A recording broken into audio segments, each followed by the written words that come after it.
In May 1974, the calm atmosphere of a small Florida neighborhood was shattered by the sound of gunfire. Despite witness statements, the case went cold for decades. Freddie Farah was born in 1940.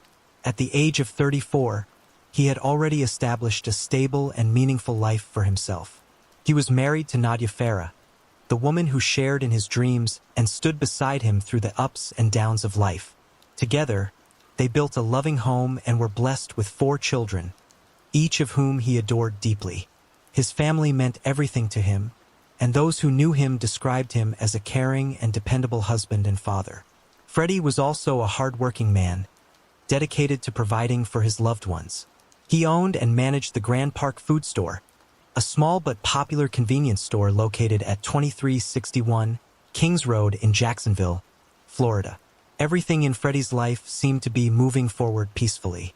His business was steady, his family life was filled with love, and his future appeared bright. But beneath that calm surface, fate had something unimaginable in store. Freddie had no idea that a terrible danger was slowly approaching. On May 22, 1974, tragedy struck the life of Freddie. That day began like any other, with Freddie tending to his customers and managing his daily business operations.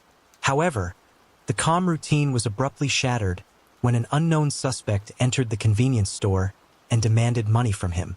What started as a robbery quickly escalated into a violent encounter that would end in heartbreak. As the confrontation unfolded, Freddie moved away from the cash register, attempting to comply or perhaps diffuse the tension. The assailant then moved in front of the counter, closing the distance between them.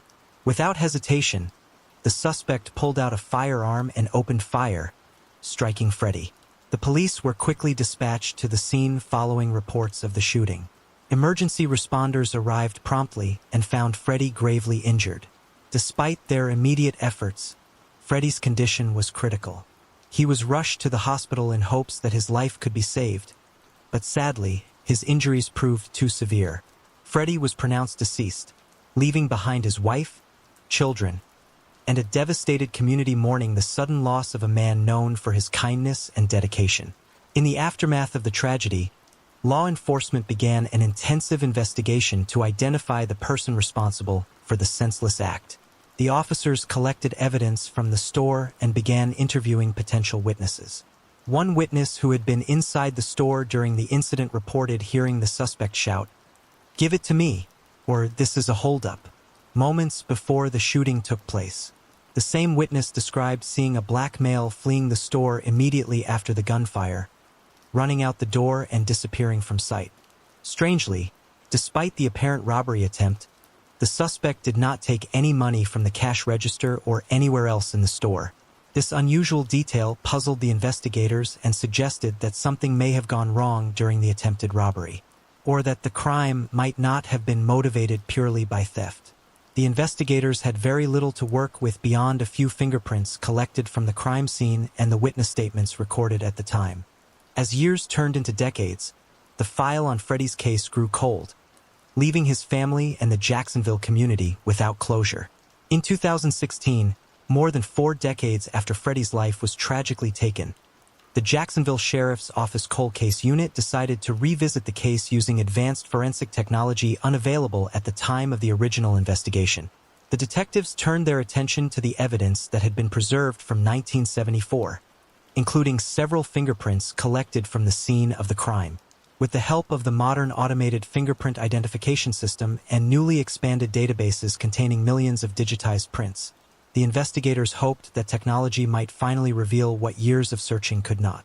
Their efforts soon paid off. In 2017, the Cold Case Unit received a long-awaited breakthrough. One of the fingerprints from the original evidence matched those of Johnny Lewis Miller, who was by then a 60-year-old street performer living in New Orleans, Louisiana.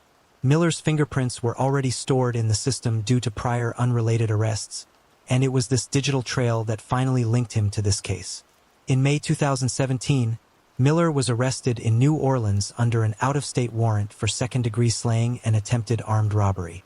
The arrest marked a major milestone for both the investigators who had kept the case alive and for the Farah family, who had waited more than 40 years for justice. During police interviews, Miller reportedly admitted to being involved in the fatal robbery attempt, though he did not provide full details about the incident. His partial confession later became part of a plea negotiation. In April 2018, Miller agreed to plead guilty to a lesser manslaughter-type charge rather than face a full trial for slaying. As part of the plea agreement, his sentence was set to time served, which amounted to the 344 days he had already spent in jail since his arrest. This legal resolution, while controversial to some, finally brought an official close to the decades-old case. A unique aspect of the plea deal required Miller to meet directly with members of the Farah family. During this meeting, he was expected to explain his actions and express remorse for the pain caused by his crime, an act intended to promote a form of restorative justice. For the Farah family, it was a bittersweet moment. Though no punishment could ever undo their loss, they were at least able to hear the truth from the man responsible for taking Freddie's life. Following the resolution of the case, law enforcement officials released a statement acknowledging the perseverance and dedication of the cold case unit. They stated, "We are happy to have been able to support the Farah family and will continue to do so through the court process. We also want to extend our sincere appreciation to the Jacksonville Sheriff's Office and their cold case team. 43 years is a long time, and we are so thankful that they took the time to review and reprocess this case. They remind us why, against all odds, against all logic, we still hope." Freddie's only son said, "People may ridicule me for saying this, but I almost feel sorry for him. He came from nothing and he is going back to nothing. It does me no good to have him sit in jail. Now I have my questions answered. I was a 6-year-old kid, and I needed answers. So now I'm at peace." As Miller left the court, he mouthed the words, "Thank you," to the family. Bobby responded with a thumbs up. In May 1998, a building manager in the San Francisco's Diamond Heights neighborhood uncovered a horrifying scene. Despite numerous leads and interviews, the case went cold. Lisa Christine Valdez was born on September 6, 1961 in San Francisco, California. As an adult, Lisa pursued a career as a computer programmer. Outside of work, Lisa cherished spending time with family. One evening, she decided to host a small dinner party at her Diamond Heights condo. The gathering was intimate, just Lisa, her mother, and her mother's boyfriend enjoying each other's company over a quiet meal. For Lisa, it was another opportunity to celebrate the closeness she held dear. A simple night meant for good food and warm conversation. But as the evening unfolded, an unseen danger loomed on the horizon. On May 20th, 1998, the building manager of Lisa's condo made a horrifying discovery. After investigating a foul odor coming from her unit, he noticed that the door was slightly open and decided to check inside. What he found would shock the entire community. Inside the home, the authorities soon confirmed that Lisa was deceased, her body showing signs that she had been lifeless for several days. The scene was brutal and chaotic, suggesting a violent struggle and a frenzied attack. Lisa had been stabbed more than 20 times in her upper body and face, the sheer number of wounds revealing the level of rage behind the assault. She also bore defensive injuries on her hands, indicating that she had fought desperately for her life. Because of the advanced state of decomposition, the investigators could not determine whether she had been indecently assaulted. The bedroom was soaked in blood, especially on the mattress and pillows, testifying to the savagery of the crime. Adding to the disturbing nature of the scene, Lisa's long hair had been cut, leading the investigators to believe the perpetrator may have taken it as a trophy. As the investigation began, Lisa's mother provided critical information to the authorities. She told them that she had last seen her daughter on the night of May 16th, when Lisa hosted the dinner party for her and her boyfriend. They had spent the evening together, and Lisa appeared happy and relaxed.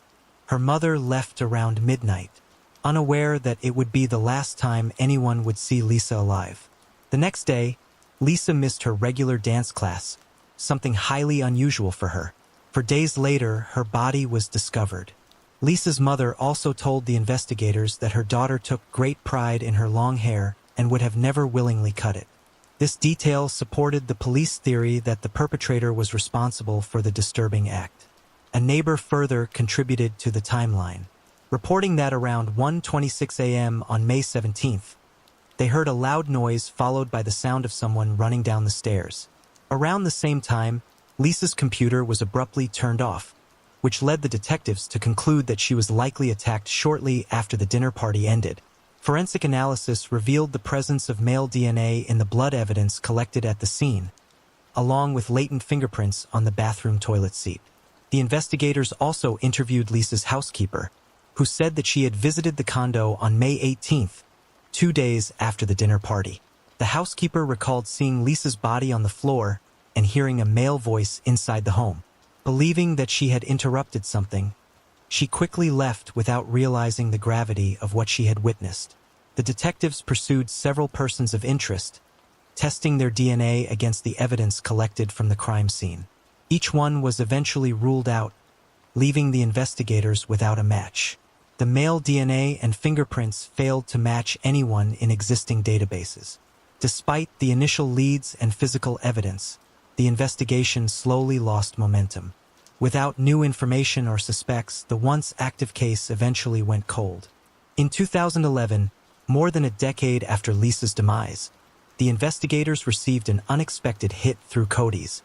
The DNA profile recovered from the bloody crime scene matched that of a man named Anthony Quinn Hughes, who was about 52 years old at the time.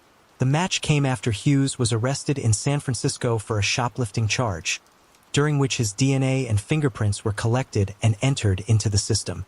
What began as a minor offense suddenly reopened one of the city's most haunting cold cases. The investigators confirmed the match through multiple lines of evidence.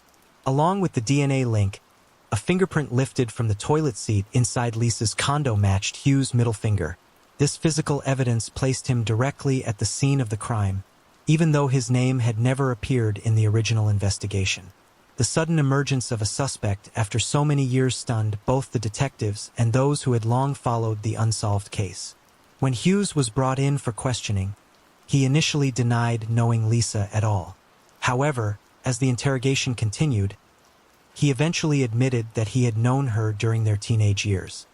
He claimed that they had dated briefly in high school and said that he had run into her once in the 1980s, but insisted he had not seen her since. Despite his denials, the investigators found his explanations inconsistent with the mounting physical evidence linking him to Lisa's case. One critical detail stood out to the detectives. There were no signs of forced entry into Lisa's condo. This suggested that she had willingly allowed her perpetrator inside, indicating that the person responsible was someone she knew and trusted. When the investigators presented Hughes with the forensic findings, his demeanor shifted dramatically. In a shocking moment during questioning, he asked for a pen and then stabbed himself in the chest and neck before the officers managed to subdue and save him. His violent reaction further raised suspicions about his guilt. Evidence at the crime scene also suggested that Hughes may have remained in Lisa's home for more than a day after ending her life, before fleeing. The state of the apartment and certain forensic indicators supported this unsettling theory. Eventually, in December 2015, the case proceeded to trial, where Hughes was convicted of first-degree slaying. However, the charge of attempted assault ended in a mistrial due to insufficient evidence. Following his conviction, Hughes filed a motion seeking a new trial. The judge ultimately reduced the conviction from first-degree to second-degree slaying, citing procedural factors and the complexities surrounding the intent behind the crime. In 2016, Anthony Hughes was sentenced to 16 years to life in prison. Records later confirmed that he was incarcerated at the California healthcare facility in Stockton, San Joaquin County. In 1972, a 21-year-old man set out on a journey from New York to California but failed to return home. The case would only be solved decades later after effort made by a concerned family member. Robert Hutton was born in 1951. At the age of 21, he had taken on work in the construction industry. In 1972, when Robert failed to return home, worry quickly turned into fear. His mother waited, hoping for word or a sign of his whereabouts. But as the days passed with no contact, she knew something was wrong. She went to the police authorities and filed a missing person report, desperate for help in finding her son.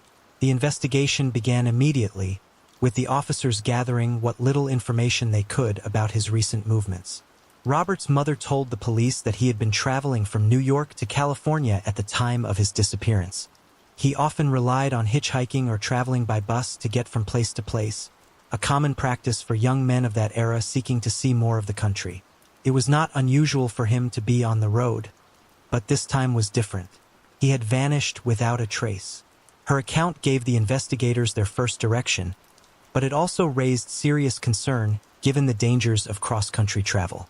Unfortunately, despite the detectives' best efforts, the case went cold. In 2011, almost 4 decades after Robert's case was opened, a new effort began under the direction of the Cook County Sheriff's Office to identify the unnamed victims of John Wayne Gacy. Gacy's crimes had shocked the nation. He was convicted of 33 crimes in 1980 and later executed in 1994. Each of his victims had been a young man, many of them traveling alone, trusting and unaware of the fate that awaited them. The timeline of Gacy's cases stretched from 1972 to 1978, years marked by the disappearance of many young men. Most of their bodies had been discovered buried in the crawl space beneath Gacy's home in Norwood Park, Illinois. The gruesome discovery had left the authorities with the difficult task of identifying all the victims, some of whom were never matched to a name or family. It was a painstaking process that continued long after Gacy's conviction. Decades had passed since Gacy's arrest and execution, but advances in DNA technology and renewed public interest gave investigators new tools to work with. They invited families of missing persons from the 1970s to come forward, submit DNA samples, and share any information that might help match the unidentified remains to a name. It was a wide-reaching effort to finally bring closure to families who had been waiting for answers. Among the families who responded was Robert Hutton's. His sister submitted his name to authorities as a possible Gacy victim, believing it was finally time to find out what had happened to her brother after all those years. The investigators noted that Robert fit the general profile of many of Gacy's victims. He was young, on the road, and often hitchhiked or took the bus, patterns that matched those of others who had fallen prey to Gacy. The fact that Robert was traveling across the country, likely passing through Chicago during that period, raised unsettling possibilities. The more the authorities looked into it, the more it seemed plausible that Robert's disappearance might be connected. The investigators began following the lead, using updated records and resources unavailable in the 1970s.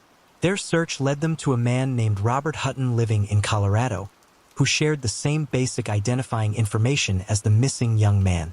From there, the trail extended further west, eventually reaching rural Montana.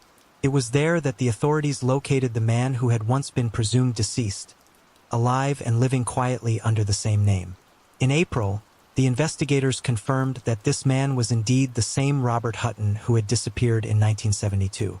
When questioned, Robert told the police that he had simply gotten caught up in the lifestyle of the 1970s. He explained that as the years went by, embarrassment over having lost contact with his family made it easier to continue avoiding them. What had begun as youthful freedom slowly turned into decades of silence. Robert also shared that he had made attempts to reconnect in the 1980s and 1990s, but had difficulty finding his relatives after so much time apart.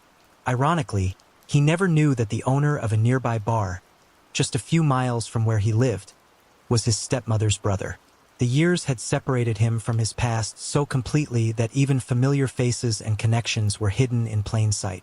After being found, Robert reunited with his father and sister, closing a chapter that had remained open for nearly 40 years. The confirmation that he was alive brought both shock and relief to his family, who had long feared the worst. With Robert's reappearance, the missing person case that had once linked him to one of America's most infamous serial offenders was officially closed. In November 2012, a shocking discovery made halfway across the world in Denmark would expose one of Georgia's most disturbing child exploitation cases. Launched in November 2012, Operation Sunflower, a sweeping initiative, was designed to locate and rescue victims of child abuse, while pursuing those involved in the creation, possession, and distribution of explicit child images. It was a massive effort, uniting law enforcement agencies across the country under one coordinated front to root out those exploiting children in the darkest corners of the internet.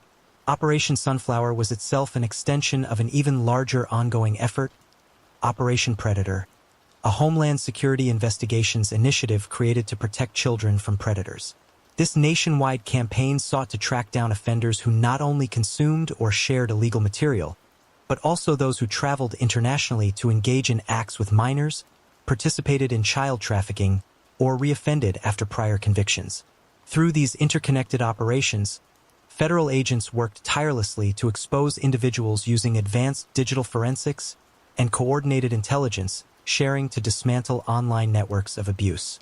In November 2012, when the Danish authorities stumbled upon a chilling discovery during an unrelated explicit child images investigation, while examining a seized computer, they uncovered a series of disturbing images depicting the abuse of 2 children by an unidentified man. The images were immediately forwarded to the U.S. Immigration and Customs Enforcement's Cybercrime Center, which serves as a global hub for tracking and identifying perpetrators of online child exploitation. Analysts at the center meticulously examined the files and determined that the images had been produced in Georgia, leading them to alert Homeland Security Investigations agents in Savannah. The Savannah office quickly took action. Using digital forensics, location data, and cross-referenced intelligence, special agents were able to identify the man in the photos as Stephen Keating, a 52-year-old resident of Jessup, Georgia. Within 24 hours of that identification, HSI, along with federal, state, and local law enforcement partners, executed a search warrant on Keating's home. What they uncovered confirmed their worst fears: a vast collection of explicit material and evidence that tied Keating directly to the crimes. He was taken into custody that same day, ending years of abuse and marking a significant victory for international law enforcement collaboration. During Keating's court hearings, the evidence presented painted a horrifying picture. Between 2009 and 2011, Keating repeatedly molested 3 children, all under the age of 12, recording and photographing the assaults to create explicit child images. These images were later distributed online, perpetuating the victim's trauma. The investigation did not stop there. Following his guilty plea, the authorities discovered that Keating had also indecently abused at least 12 additional minors whose assaults were not recorded. The magnitude of his crimes shocked even veteran investigators, revealing a predator who had operated unchecked for years under a facade of normalcy in a quiet Georgia town. Brock D. Nicholson, special agent in charge of HSI Atlanta, condemned Keating's actions, calling the case a powerful example of the evolution of global cooperation in child exploitation investigations. Nicholson said, but hopefully his victims can find some comfort in the fact that he will never again be a free man. He credited the swift coordination between Danish police and U.S. law enforcement for ensuring that Keating was identified, arrested, and his victims rescued in less than a day after the initial images were discovered. U.S. Attorney Edward J. Tarver echoed Nicholson's sentiments, emphasizing the gravity of Keating's crimes and the justice system's unwavering resolve to protect children. Tarver stated, "This defendant's lengthy sentence represents the lifetime of pain and anguish he has brought upon his victims. Depraved acts such as these will bring together every facet of law enforcement to ensure the severest punishment allowed by law." In July 2013, Keating pleaded guilty to multiple counts of child exploitation and 1 count of distributing explicit child images. Each exploitation charge carried a mandatory minimum of 15 years and a maximum of 30 years in prison, while the distribution charge carried a minimum of 5 years and a potential maximum of 20. In addition to his 110-year prison term, Keating was ordered to serve at least 5 years of supervised release and to register as an offender upon completion of his sentence. In July 1973, a woman was brutally attacked. Despite the broad daylight assault and mounting evidence, the case went unsolved for nearly 3 decades. Conchetta Penny Sarah was born on March 2, 1952, in New Haven, Connecticut, to Italian-American parents, John and Pauline Sarah. Her childhood took a difficult turn when her mother passed away in 1963, leaving her to take on responsibilities beyond her years. At just 11 years old, Penny stepped into the role of homemaker, caring for her younger sister Rosemary and supporting her father in keeping the household together. Her sense of responsibility extended beyond the home. Penny also helped her father with the daily operations of his auto repair shop, including bookkeeping and other business tasks. During her teenage years, Penny attended Wilbur Cross High School. Her plans for the future were modest but hopeful, as her 1971 yearbook entry listed her next step simply as college. Although college was her goal, Penny chose to delay that path to support herself financially. By 1973, she had taken a job as a dental assistant at a practice on Chapel Street in New Haven. In her personal life, Penny became engaged to Philip DeLito, who worked at his family's luncheonette near her workplace. The engagement, however, was troubled. Their relationship was marked by disagreements and difficulties that ultimately led Penny to end it. Despite this, the bond between them did not fully break. They continued to remain close, spending time together even after the engagement had been called off.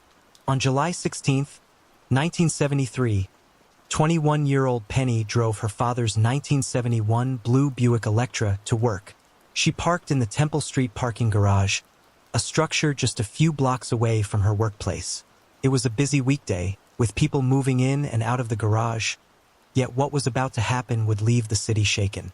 Around noon, shortly after parking her car, Penny was suddenly approached by a man inside the garage. Without warning, he attacked her with a knife, stabbing at her multiple times in a violent struggle. In a desperate attempt to escape, she staggered toward her father's vehicle but collapsed beside it, her injuries proving fatal. A parking attendant and several motorists soon came across the horrifying scene. Penny was lying on the concrete floor in a pool of her own blood, her life already slipping away due to one stab in the heart. Emergency responders were quickly called to the garage, but despite their efforts, she was pronounced deceased before medical aid could reach her. The authorities wasted no time in launching an investigation. The police began collecting statements and searching for witnesses who might shed light on the broad daylight assault. Several eyewitnesses came forward, reporting that they had seen a man chasing Penny toward the stairwell. Others recalled observing a man fleeing the area, driving a Buick erratically through the garage shortly after the attack. Physical evidence soon emerged pointing to the assailant's attempt to escape. Blood was discovered both on the exterior and interior of a 1972 Buick registered to Penny's father. The vehicle had been abandoned on the 8th floor of the garage with a bloody trail leading up to the 9th floor. The discovery suggested the attacker had moved quickly through the levels in an effort to avoid capture. The investigators continued their search, uncovering more disturbing clues. A box of tissues smeared with bloody finger marks was found inside the car, lying in the footwell behind the driver's seat. On the 9th floor of the garage, the police discovered a hairpiece belonging to Penny, further connecting the struggle to the crime scene. The investigators examined several potential suspects over the years, but each lead eventually collapsed under closer scrutiny. Her former fiancé came under suspicion early on, but he was cleared after investigators determined his blood type did not match the samples taken from the crime scene. In 1984, another suspect, Anthony Galino, was arrested after his wife made statements implicating him, and the authorities noticed a scar on his hand. For a time, it appeared the investigators might finally have their answer. However, Galino was eventually ruled out when tests confirmed his blood type also failed to match the assailant's. The case once again stalled. Not long after, suspicion shifted to a man named Selman Topicu, whose accent and similar license plate drew police attention. Despite the circumstantial details, the evidence was not strong enough to secure a warrant, and he was never charged. Each of these false leads only deepened the frustration surrounding the case, leaving Penny's family without closure. In 1987, 14 years after the crime, the investigation received new energy when John, Penny's father, personally urged the state's attorney's office to take control of the case. This decision led to a detailed reenactment of the events inside the Temple Street parking garage, giving the investigators a clearer picture of how the attack had unfolded. Through this exercise, along with updated forensic analysis, they concluded the assault likely began on the 7th floor and that the attacker had injured his left hand during the struggle. A decade later, technological advancements finally provided the long-awaited breakthrough. In 1997, the investigators revisited a key piece of evidence, a tissue box found inside the abandoned Buick. A latent fingerprint lifted from the box was run through the state's automated fingerprint identification system, which had only recently become available. The print matched Edward R. Grant, a 59-year-old auto mechanic from Waterbury, Connecticut, who had been fingerprinted following a 1994 domestic violence arrest. On June 24, 1997, was arrested. The fingerprint evidence combined with the fact that Grant had type O blood, the same type found at the crime scene, strengthened the case against him. Further DNA testing of material recovered from Penny's clothing, which had been inconclusive in earlier years, later confirmed Grant's connection to the crime. The investigators also noted that he had no prior relationship or known contact with Penny, making the act all the more senseless and shocking. In 2002, nearly 3 decades after Penny's life was ended, Edward Grant finally faced trial. The courtroom proceedings drew considerable attention, as the case had remained one of New Haven's most haunting, unsolved crimes for years. The trial centered on the crucial forensic breakthroughs that had connected Grant to the crime scene. The prosecution presented the fingerprint recovered from the tissue box inside the Buick, which had been conclusively matched to Grant through AFIS. They also highlighted the DNA analysis from Penny's clothing, which further reinforced the case against him. Together, these pieces of evidence created what the prosecutors described as an overwhelming link between Grant and the slain. Grant's defense sought to undermine the credibility of the investigation. They questioned the handling of evidence over the decades and suggested that police errors or even tampering could have influenced the results. Despite these claims, the defense did not directly dispute the scientific validity of the fingerprint or DNA analysis, acknowledging the strength of the forensic findings. On September 27, 2002, the jury returned a guilty verdict. Grant was sentenced to a prison term of 20 years to life. Grant, then 59 years old, swayed as if he had been hit when he heard the word guilty. But a few feet behind him in the courtroom, Rosemary, Penny's sister, wept as she absorbed the news. During the sentencing hearing, Penny's cousin, Joseph Sarah, spoke on behalf of the family. His words captured the deep pain that had weighed on them since her end. He told the court that Grant had stolen Penny from John, his first daughter, emphasizing the personal devastation the crime had caused. For the family, the trial's outcome offered closure, though it could never undo their loss. The police authorities also addressed the conclusion of the case. They expressed that, after decades of frustration and ends, justice had finally been delivered for Penny. It is assumed that Grant wanted to steal the car, as it was new and desirable at the time. Henry C. Lee, the nationally known forensic science investigator who along with many others helped to finally solve the case, recalled during an interview John Sarah came to me a couple of times. He said, "Dr. Lee, you are our last hope." Lee also recalled his final conversation with John in 1998 when he was terminally ill in the hospital. He called me from the hospital and said, "Please do not forget my daughter." I told him, "We are working very hard on the case. Nobody will forget Penny." In March 1984, a father walked into his daughter's home in Houston, Texas, and made a devastating discovery. Decades later, CODIS would bring a breakthrough. Wileen Faye Kennedy was born on January 22, 1951 to parents Charles Chambers Kennedy Jr. and L. Rose Lily Tesh Kennedy. Wileen would eventually establish herself as a creative and hardworking woman, pursuing several ventures that highlighted her artistic and entrepreneurial spirit. She ran a small business focused on antique and used clothing, finding value in vintage pieces and curating them for her customers. Alongside this, she operated a retail used clothing store, broadening her reach in the local community. Wileen's interest did not stop there. She also created custom jewelry and built a reputation as an interior decorator. Her specialty was in stained glass decor. Wileen was not an only child. She had 2 siblings, one of whom was her younger sister, Lily Dale Kennedy. Lily was born in 1961, 10 years after Wileen. But Lily's own path unfolded differently from Wileen's. By the age of 23, she was unemployed. Earlier in her working life, she had taken a job as a key punch operator. The two sisters lived together in Houston, Texas. Their home was located in the Heights neighborhood, a residential area known for its older houses and distinct charm. They shared a blue and white house at 600 East 12th Street. On March 5, 1984, tragedy struck the Kennedy family. That day, Jack made a horrific discovery when he entered his daughter's home in the Heights neighborhood. He found his two adult daughters, 33-year-old Wileen and 23-year-old Lily, lying deceased on the floor. The shocking scene left him no choice but to immediately alert the authorities. The police arrived at the residence quickly after receiving the call. When the officers entered the home, they confirmed what Jack had already discovered. Both sisters' lives were brutally taken in what was clearly a violent attack. At the scene, the investigators noted that each victim had suffered gunshot wounds, making it evident that firearms had been used. The younger of the two, Lily, had been shot in the back of the head.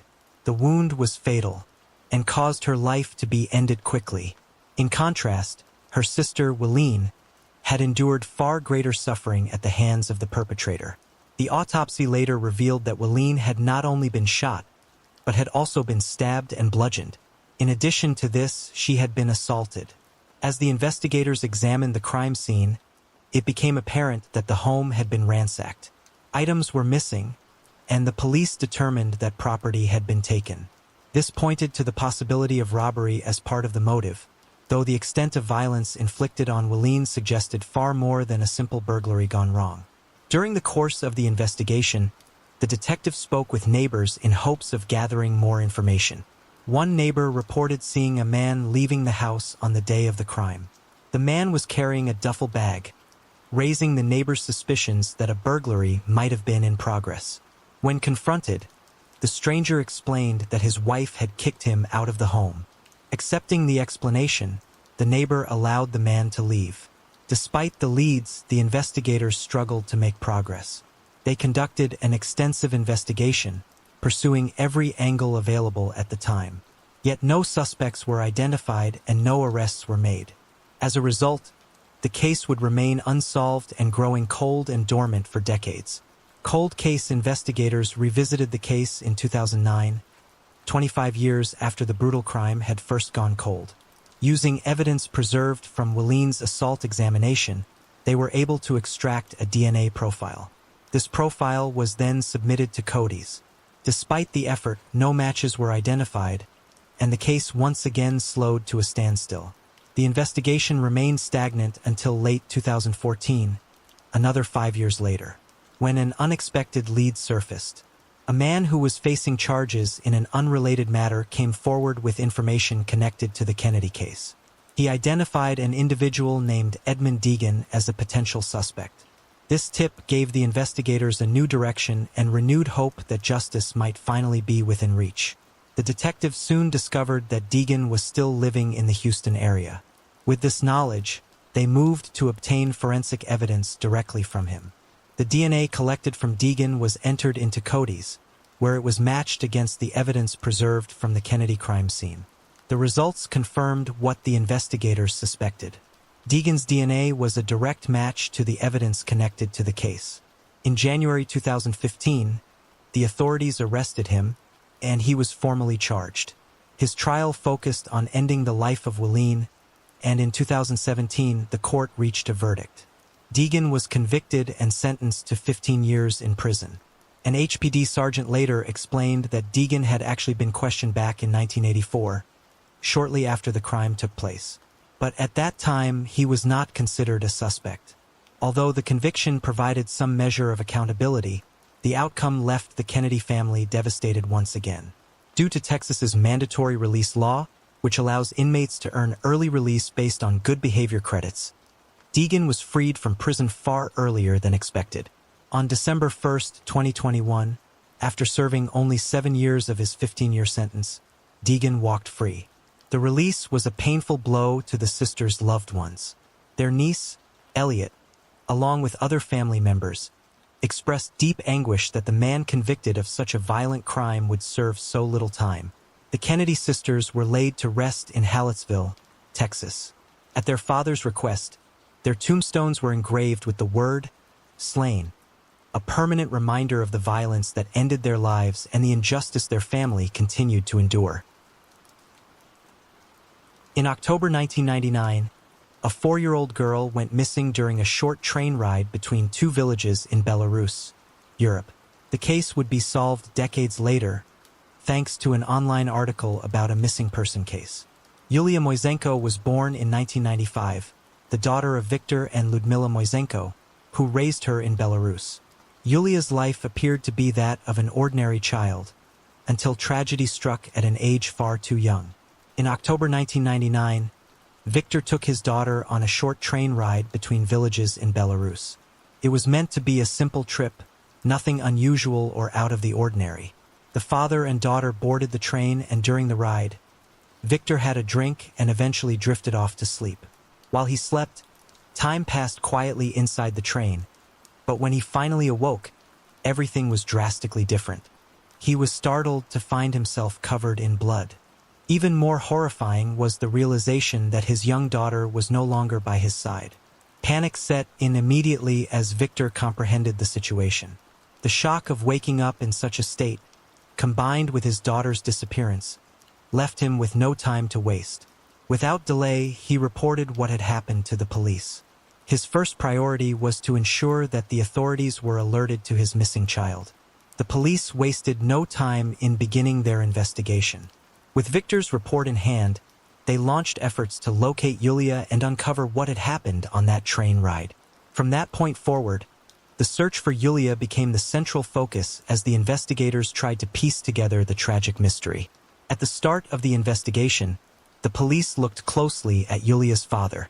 Given the circumstances, his clothes stained with blood and his lack of memory, the suspicion initially fell on him. However, forensic testing cleared him. A DNA test on the blood covering his clothing proved that it did not belong to Yulia, ruling out the theory that he had harmed his daughter. Despite being cleared, Viktor could provide little help to the investigators. He admitted that he could not remember if he had been in a fight or how the blood ended up on his clothes. He also had no memory of the crucial moments in which his daughter disappeared. With so few answers, the investigators were left with more questions than before. Alarmed by the disturbing case, the police expanded their efforts beyond the local villages. A widespread search mission was launched across the country. Teams were deployed, leads were followed, and attention was focused on train stations and rural areas. Still, no sign of the missing 4-year-old could be found. The trail grew cold, and the mystery deepened. While official searches faltered, Yulia's mother, Ludmila, refused to give up. She continued her search independently, handing out posters with her daughter's photo at train stations. Her efforts were tireless and persistent, but despite her determination, no valuable information surfaced. The lack of progress left the family in anguish. That same year, a possible breakthrough appeared hundreds of miles away. 2 policemen in neighboring Russia discovered an abandoned 4-year-old girl at a train station in the city of Ryazan, located almost 1,000 kilometers from Minsk. The girl was unable to provide a full account of her past, but recalled one important detail. She remembered that her mother's name was Luda and her father's name was Viktor. Those few words were the only clues the Russian police had about her origins. Unable to trace her biological family with such limited information, the girl's case took a different path. She was placed with a Russian family, Irina Alpatova and her husband, who formally adopted her. From that point forward, she was raised as part of their household, while her biological parents remained untraceable. Irina was a pharmacist from Ryazan. When her younger son was born with serious health problems, she made a promise to adopt one child if he survived. He has, and the thankful mother had to fulfill her oath. 2 years later, the Moisenko family moved from their old house that was located close to a train station. Ludmila said, "I could no longer watch the trains. We moved to a place that had no train station anywhere near." In the years following Yulia's disappearance, her parents, Viktor and Ludmila, searched frantically for answers. In their late 50s, they continued to live under the weight of suspicion, as many believed they might have been involved in their daughter's disappearance.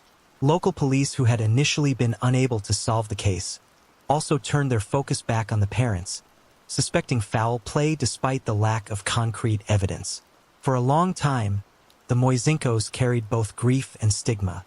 They not only lived without their child, but also endured the painful implication that they could have harmed her.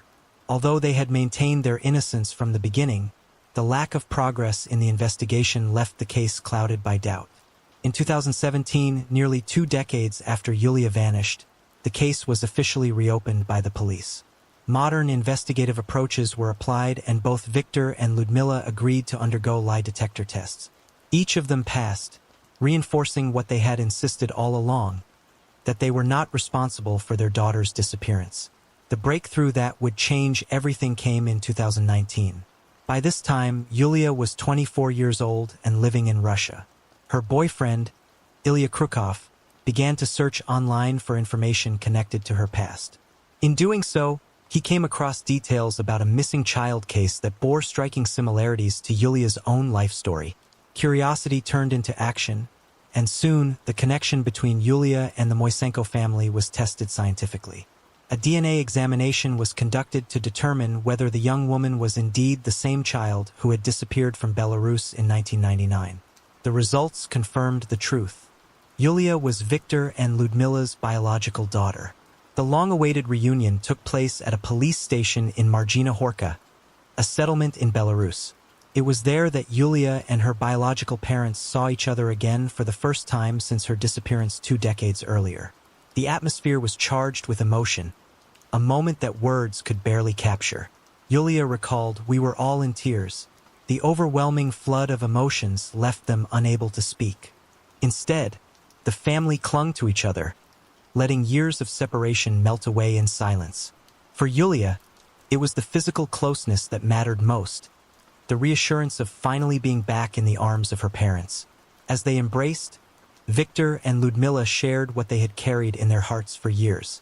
They told Yulia that they had never stopped searching, never abandoned the hope that they would one day find her.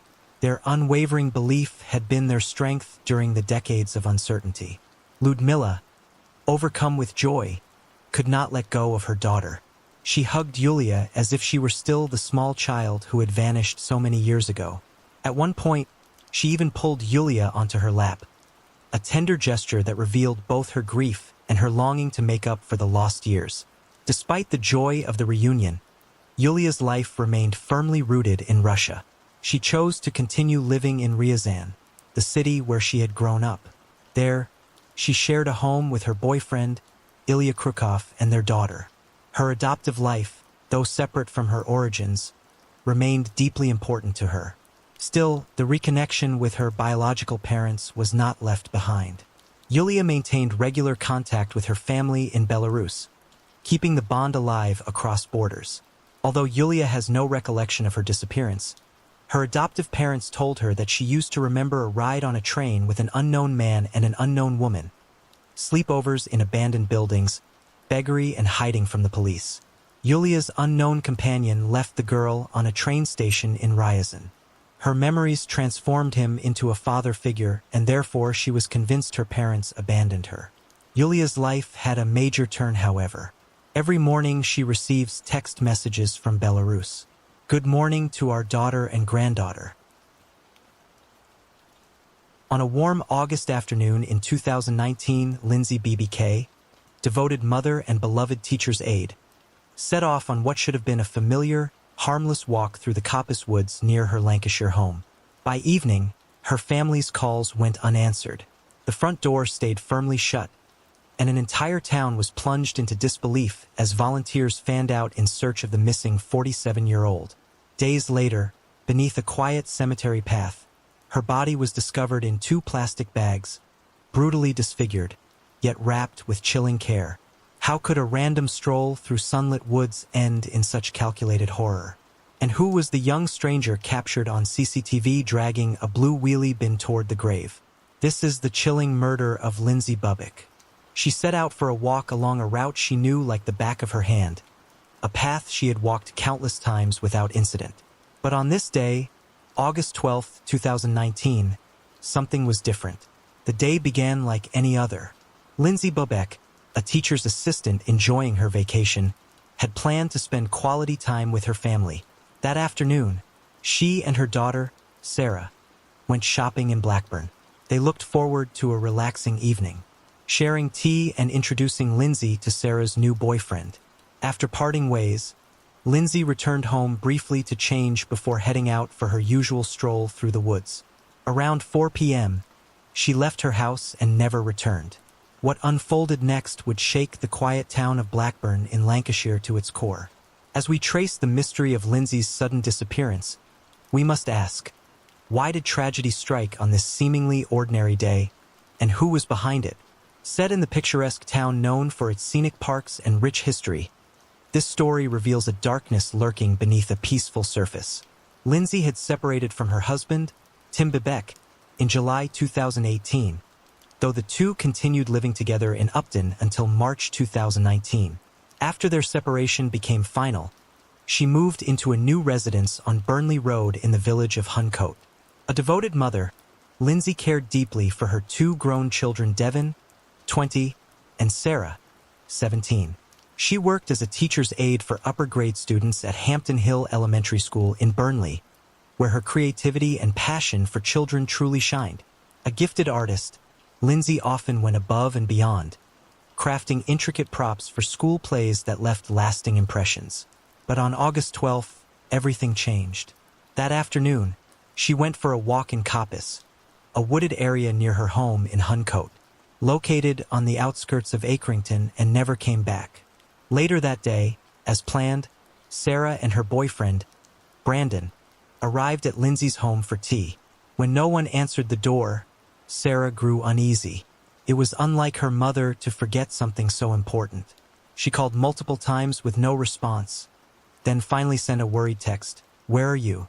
They waited outside for an hour, calling Lindsay's phone 6 times with no answer. Growing increasingly concerned, Sarah sent another text, this time just a string of question marks, but was again met with silence. With no signs of her mother, Sarah finally phoned her father, Tim Bibek, to tell him Lindsay wasn't home and wasn't responding. Tim, sensing Sarah's anxiety, picked up both her and Brandon and brought them back to his house for the night. As the hours crept by and worry deepened, Tim and Sarah returned to Lindsay's home near midnight, this time with a spare set of keys. But once again, there was no sign of her. Everything inside the house appeared normal. Nothing seemed disturbed, and there was no note or indication of where she might have gone. With unease turning into fear, Tim called the police at 11 a.m. on August 13th and reported, "My ex-wife seems to be missing. We can't find her. Something about it just didn't feel right." Lindsay Bibek was officially reported missing, and her disappearance sent shockwaves through the tight-knit community. The quiet suburb quickly mobilized. Hundreds of concerned citizens joined the effort to find her. Men and women, elderly couples, dog walkers, teens on bikes, and even mothers pushing strollers came together with one goal: to bring Lindsay home. Most of them had never met her, but that didn't matter. Driven by empathy and determination, the community continued to search tirelessly. For 2 straight days, crowds gathered at Coppice Woods, clinging to the hope that they might uncover a clue. Any clue that could explain what had happened. But as the days passed and searches turned up nothing, the reality grew harder to ignore. Finding Lindsay was not going to be easy. The odds of locating her alive were shrinking, and investigators soon declared her a high-risk missing person. Lindsay had never gone missing before, and her family emphasized just how out of character this disappearance was for her. Despite the growing concern, the search effort never wavered. Community members sprang into action. Thousands of flyers were printed and distributed across the area, while a dedicated Facebook group for updates and coordination quickly amassed over 10,000 members. Mere hours after the police appeal was made public, Lindsay's face was visible everywhere. Soon, it was impossible to walk through the neighborhood without seeing her poster on every lamppost, shop window, and traffic light. Meanwhile, police initiated a full-scale investigation. Specialist teams, including dog units, Lancashire Fire and Rescue, mountain rescue volunteers, and the city's own search and rescue crew scoured the area. Aerial support from drones and helicopters extended the reach of the search far beyond copies, covering surrounding countryside and commonly used walking trails.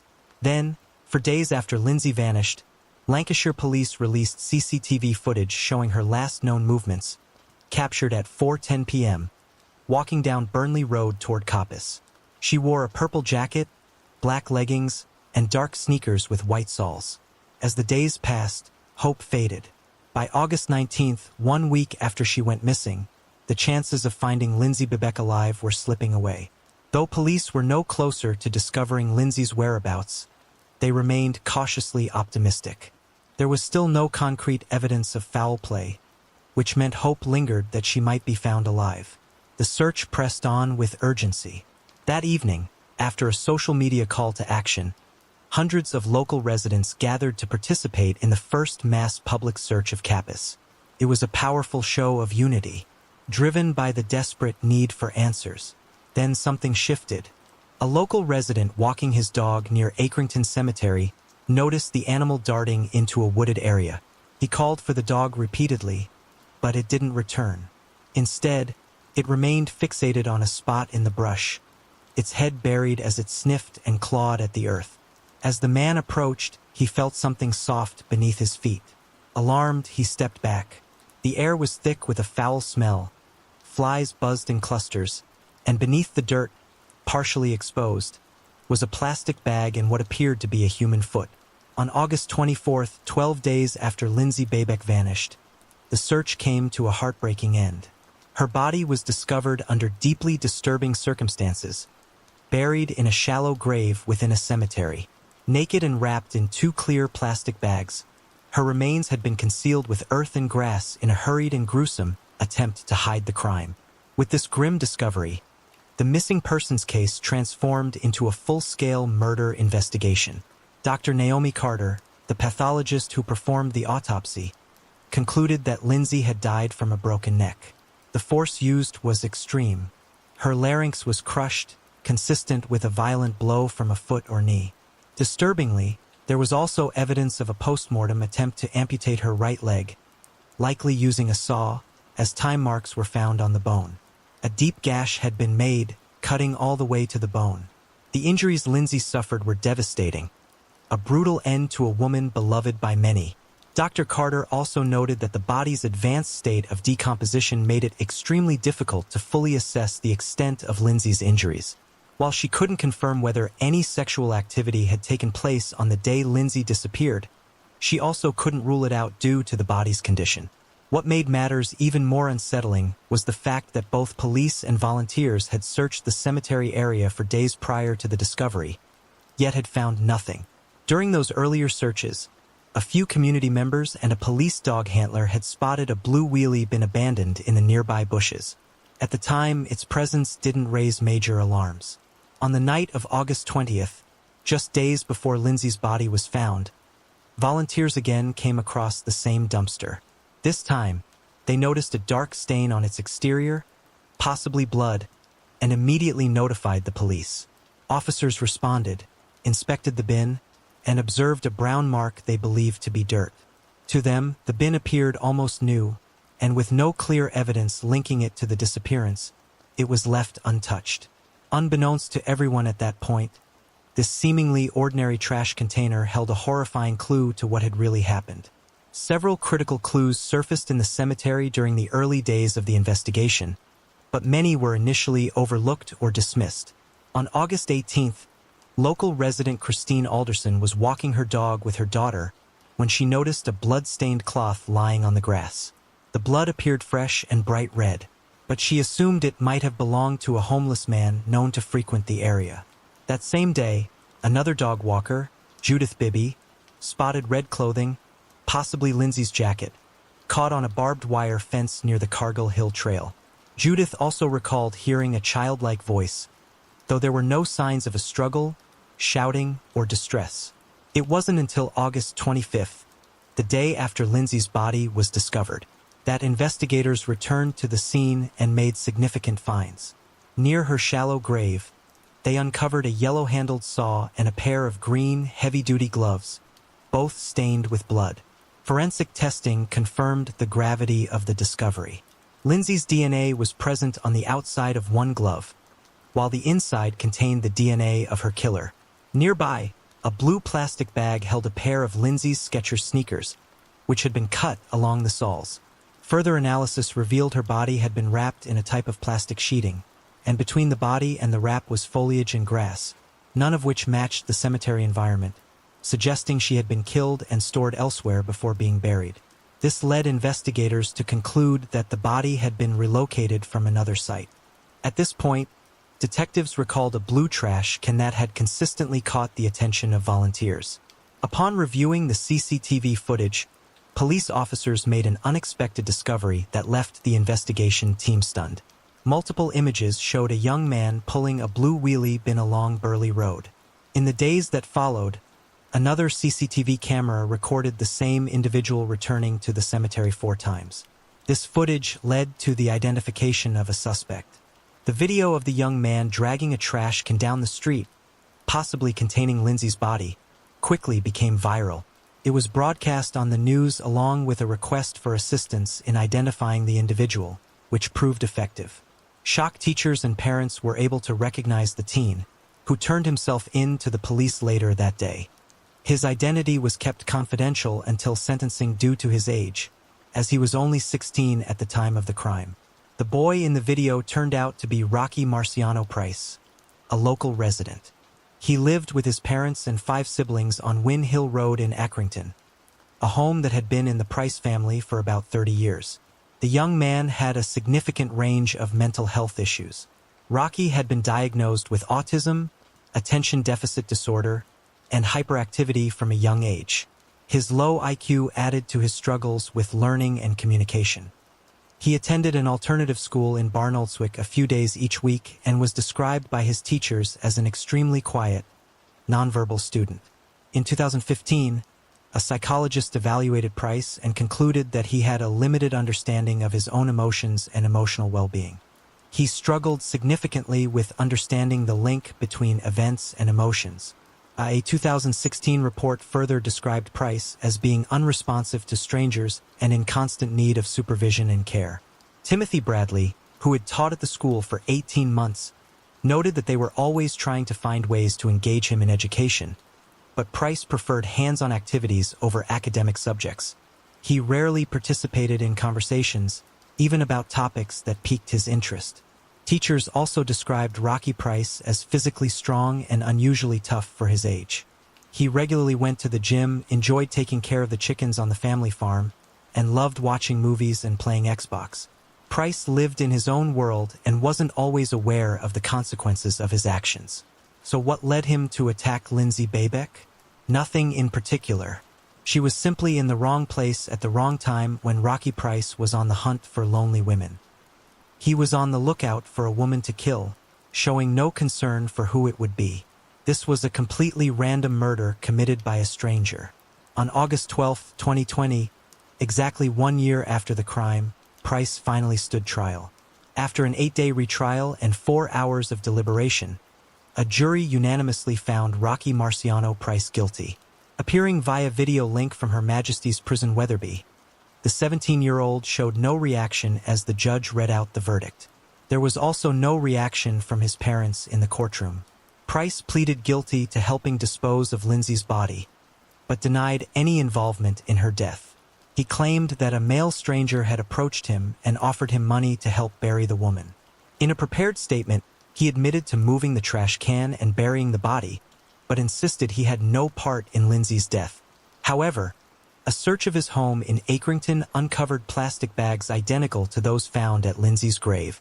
A tracksuit and other clothing were also analyzed and confirmed to match what Price had been wearing on surveillance cameras from August 12, 1617. Defense attorney Mark Fenholz argued that while Price committed a horrible and heinous act by burying the woman's body in the cemetery, he was not the one who killed her. Despite the overwhelming evidence against him, Rocky Price pleaded not guilty to the murder, but admitted to moving Lindsay's body. After 2 days of questioning, Price, through his attorney, prepared a statement to explain his movements between Coppice, where police believe Lindsay was killed, and the cemetery where her body was found. However, the prosecutor firmly stated that Rocky Price acted entirely alone. The motive for the random attack on the 47-year-old mother of two was never revealed, as Price did not even know the victim. The judge sentenced Price to life in prison with a minimum term of 16 years, with his release contingent on the parole board's assessment of whether he poses a danger.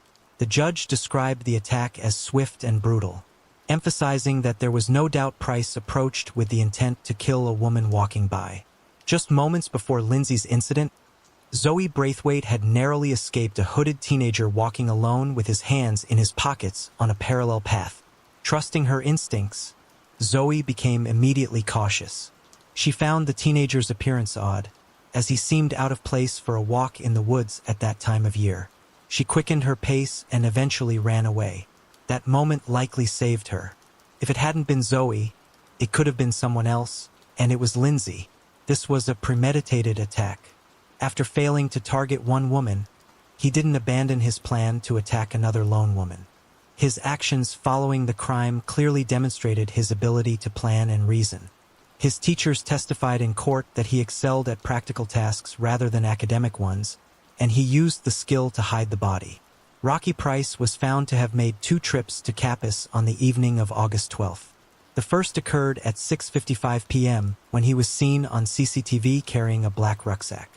It's possible that the rucksack contained a saw, which he may have used to dismember Lindsay's body. The second incident took place at 8:28 p.m. when dog walker Anthony DeWorst was seen pulling out an already empty garbage can. This was the same spot where Rocky's grandfather, who shared his name, and other family members were buried. Without panic or excitement, young Rocky Price, acting alone, began a methodical plan to dispose of Lindsay's body by placing it in a blue garbage can, as if it were just trash, and then burying it in a shallow grave at Acrington Cemetery, wrapped in 2 plastic bags. He carried out the plan to hide Lindsay's body, first by concealing her in a blue wheelie bin and then dragging her to the cemetery. After finding a quiet, secluded spot near the railroad line, he spent over an hour burying her body before leaving behind a saw, gloves, and a trash can at the scene. The murder of a stranger in broad daylight with no rational explanation is particularly chilling to all law-abiding members of society. The random nature of the attack indicates that the accused poses a significant threat to the public. The fact that he stalked another woman before killing Lindsay Babeck shows that his crime was not the result of a sudden loss of control. 24 hours after he was found guilty, publication restrictions were lifted by a judge, allowing his name and image to be made public for the first time. Rocky Marciano Price's identity had been kept secret during both the first and second trials. The jury was presented with many important details about Price, but these could not be fully disclosed due to his young age. The judge lifted the restrictions after the jury unanimously found Price guilty of the crime. His mental illness cannot in any way excuse or explain his actions. It is clear that he understood that killing was wrong, yet chose to commit the act anyway. Although such crimes are fortunately rare, they evoke fear in society. However, the central question in this case remains unanswered. Why did the young man feel the need to kill a stranger? And what was his motive? Only Rocky Price knows the answer, but he refused to provide it. Perhaps, if it hadn't been Lindsay Babeck, it could have been someone else. Lindsay's funeral took place at St. Margaret's Church in Hampton on September 20th. Over 200 mourners gathered at the church, while police stopped traffic on Manchester Road as Lindsay's coffin, draped in flowers, was carried into the church. Dozens of floral tributes from friends, family, and even strangers whose hearts were touched by Lindsay's story were left at the scene. Sarah described her mother as a very optimistic and positive woman, and Lindsay had been making plans for the future. Lindsay had been planning a trip to Glasgow with her friend, Sharon, and dreamed of finding love through the Match.com dating site. She envisioned a long and happy life ahead, filled with optimism about the future. However, all those dreams were shattered on one sunny summer day. Both Lindsay's family and the detectives who worked on the case welcomed the jury's unanimous verdict, but they acknowledged that no court ruling could bring Lindsay back or alleviate the pain of her family and loved ones. After the verdict was announced, Members of the defendant's family stood outside the courthouse wearing T-shirts that read, "Wrongfully convicted, set this boy free." The back of the shirt stated, "The killer is still at large." It's possible that Price is an aspiring maniac. Someone who wanted to take another person's life to experience what it feels like to kill and mutilate someone. Most likely, this behavior stems from a neurodevelopmental disorder, which affects social interactions, motor skills, and behavior patterns. The term autism essentially refers to someone who retreats into their own internal world, disconnected from those around them.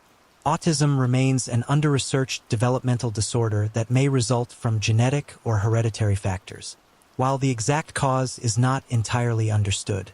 In this case, the punishment seems to align with the crime, even if Rocky Price only buried Lindsay's mutilated body.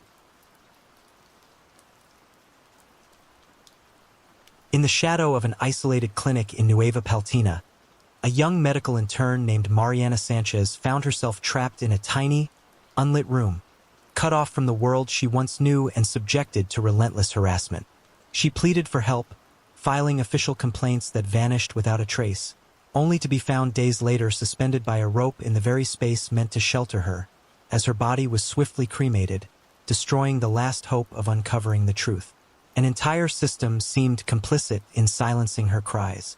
What really happened to Mariana Sanchez? And how far did those responsible go to bury the evidence of her fate? This is the murder of Mariana Sanchez. On that Thursday, Mariana was preparing to leave. She planned to spend one final weekend in Nueva Palestina, Chiapas, before heading home. The harassment hadn't let up, and she confided in her mother that she no longer felt safe. She mentioned she'd try speaking with the clinic director one last time. All she wanted was to leave that place behind. But then she went silent. Mariana had been made to live in a cramped room right beside the clinic where she worked. The following day, her body was discovered inside. What really happened to Mariana? She asked for help. Why wasn't anyone listening? So why was Mariana assigned to such a dangerous and isolated location? And why did the authorities destroy key evidence so quickly, cutting the investigation short before her family could find any answers? This young woman had dedicated herself to helping others. Yet when she needed protection the most, no one came to her aid. Mariana was born in Mexico City on July 16, 1995, and spent the first months of her life there. Her mother, Lourdes, had only one child. Her father was largely absent, especially after their separation, and little is known about him. During her early years, Mariana traveled between Mexico City and Tuxtla Gutierrez, where her maternal grandparents lived. But by the age of 6, she made the decision to stay permanently in Tuxtla Gutierrez with her mother. Though details about her childhood and adolescence remain limited, she was remembered as a cheerful yet quiet and reserved girl. After graduating from high school, Mariana initially pursued dentistry at a local college, but later realized her true calling was in medicine. She transferred to the Universidad Autónoma de Chiapas to become a doctor. Mariana was a dedicated student who performed well academically and gained hands-on experience by working in private clinics. Her ultimate goal was to specialize in pathology. Like many young adults, she enjoyed spending time with friends, going to parties, and staying active at the gym. Those who knew her described her as kind, intelligent, and deeply loyal, the type of friend who would always have your back. Even when faced with tough challenges, Mariana confronted them with courage. On social media, she often shared memes, uplifting quotes, and posts about her love for junk food and sweets.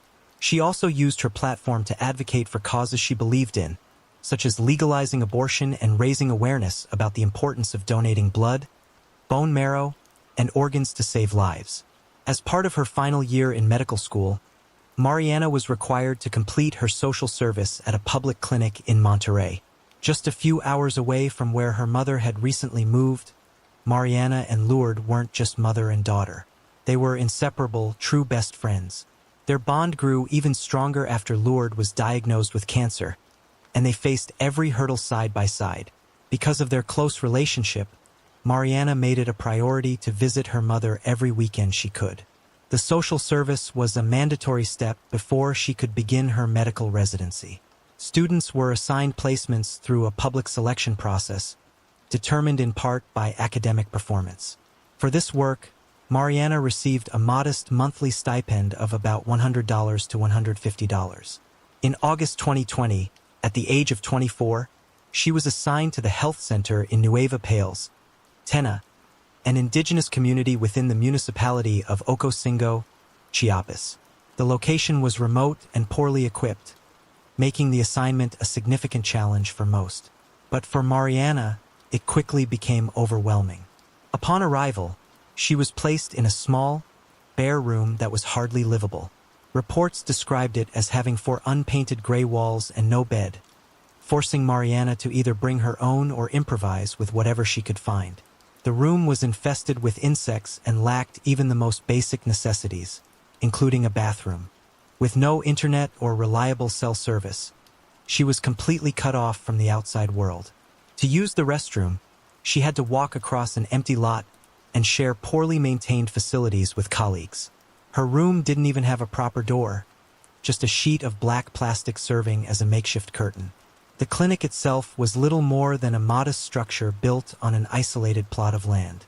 The local community, despite having very limited resources, had come together to build the clinic in hopes of gaining access to much-needed medical care. But while the intentions behind the clinic were noble, the reality was far more troubling. The living conditions were harsh and the area itself was known to be dangerous. There had already been reports of violence against healthcare workers in the region. From the moment Mariana arrived, she felt like she didn't belong. Her mother later recalled that as soon as she stepped into the building, Mariana had an overwhelming urge to leave. News of thefts and even lynchings in the area left her feeling isolated and frightened. Her room had a broken door, leaving her completely vulnerable at night. These conditions intensified her sense of fear and anxiety. But even worse than the lack of safety or basic amenities was the constant harassment she endured. Mariana felt even more vulnerable after confiding in her family that a coworker was harassing her. She wanted to request a transfer, but navigating the bureaucracy and lack of institutional support made it nearly impossible. Her mother urged her to leave the clinic altogether. But Mariana was determined to complete her social service and begin her medical career. Though she had little opportunity to communicate due to her heavy workload and lack of cell service, she managed to tell her mother she planned to speak with the clinic director about a transfer. Despite reporting the harassment multiple times, neither the local authorities nor her university responded with the seriousness the situation demanded. Her request for reassignment was ultimately ignored, leaving her trapped in an increasingly hostile and dangerous environment. By November, the situation had taken a frightening turn. Mariana sent a distressing message to her mother and a close friend, describing a traumatic incident. One night, the same coworker who had made her feel unsafe for months entered her room while heavily intoxicated.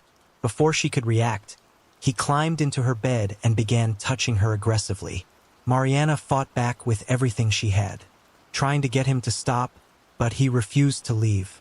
Her roommate, a nurse, wasn't there that night, leaving Mariana completely alone and vulnerable. Even before this horrific incident, she had filed an official complaint in an effort to escape the danger she was living in. But instead of offering support, the clinic director dismissed her concerns, insisting they needed her there and denying her transfer request. Left with no alternative, she remained in an environment that was becoming increasingly unsafe. According to her mother, the harassment from the man next door continued night after night. She suspected that Mariana hadn't shared the full extent of what was happening, likely out of a desire to protect her. The abuse may have gone far beyond what Mariana ever admitted. Despite the fear and isolation, she showed incredible courage, doing what few women in Mexico dare to do, speaking up.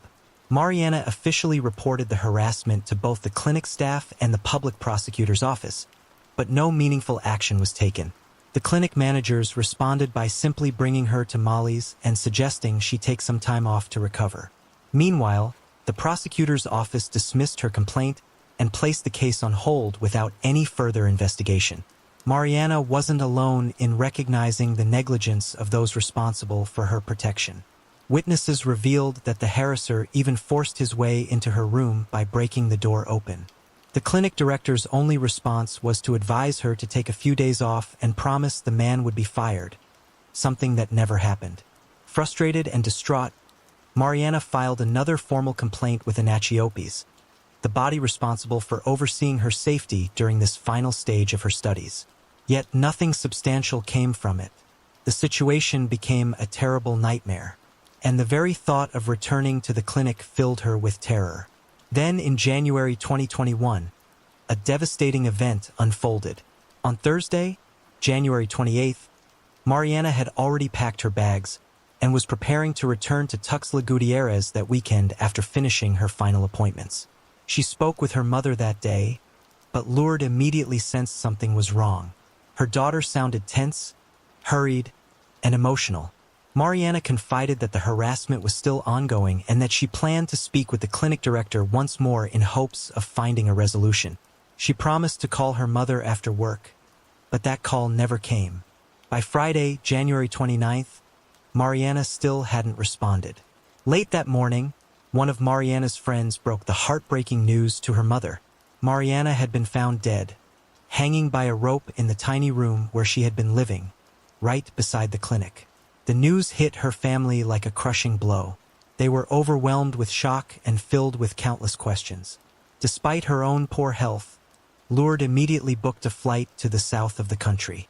After a grueling journey of over 8 hours with multiple transfers and layovers, she finally arrived and was able to reclaim her daughter's body. However, the officials delayed the process and Lourdes wasn't permitted to see Mariana's body until the following morning. Unable to bear the thought, she chose not to open the coffin, fearing the pain of seeing her daughter like that. She spent nearly 20 minutes gazing at the closed coffin before it was taken away. The autopsy revealed little beyond confirming that Mariana had died from asphyxiation by hanging. The official report labeled it a suicide. Yet, while Lourdes and the rest of the family were absent, Mariana's body was cremated that very same day.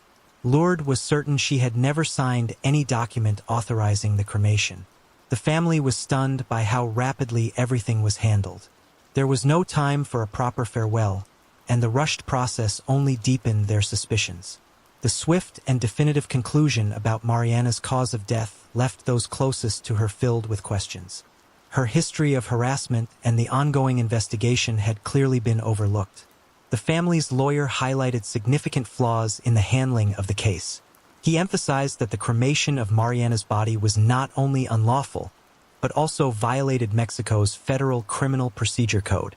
According to this law, anyone who dies violently, including cases of suicide, cannot be cremated because it destroys vital forensic evidence. The decision to cremate Mariana made further investigation nearly impossible. As public outrage intensified, the Chiapas prosecutor's office issued a statement claiming the autopsy found no signs of physical or sexual assault. They also stated that Mariana had never formally reported any sexual crimes to the police. Despite their reassurances, their words did little to quell the growing anger spreading across the nation. Medical interns from across the region, along with students from the Universidad Autónoma de Chiapas, launched an indefinite strike. They refused to accept the police narrative about Mariana's death and demanded a thorough investigation. Students from both the medical and gerontology faculties penned an open letter to the university administration calling for accountability for those who ignored Mariana's pleas for help. They labeled her death a femicide, not a suicide, insisting she was killed, something that could have been prevented if her complaints had been taken seriously. As public outrage intensified, people from all walks of life joined the demand for justice.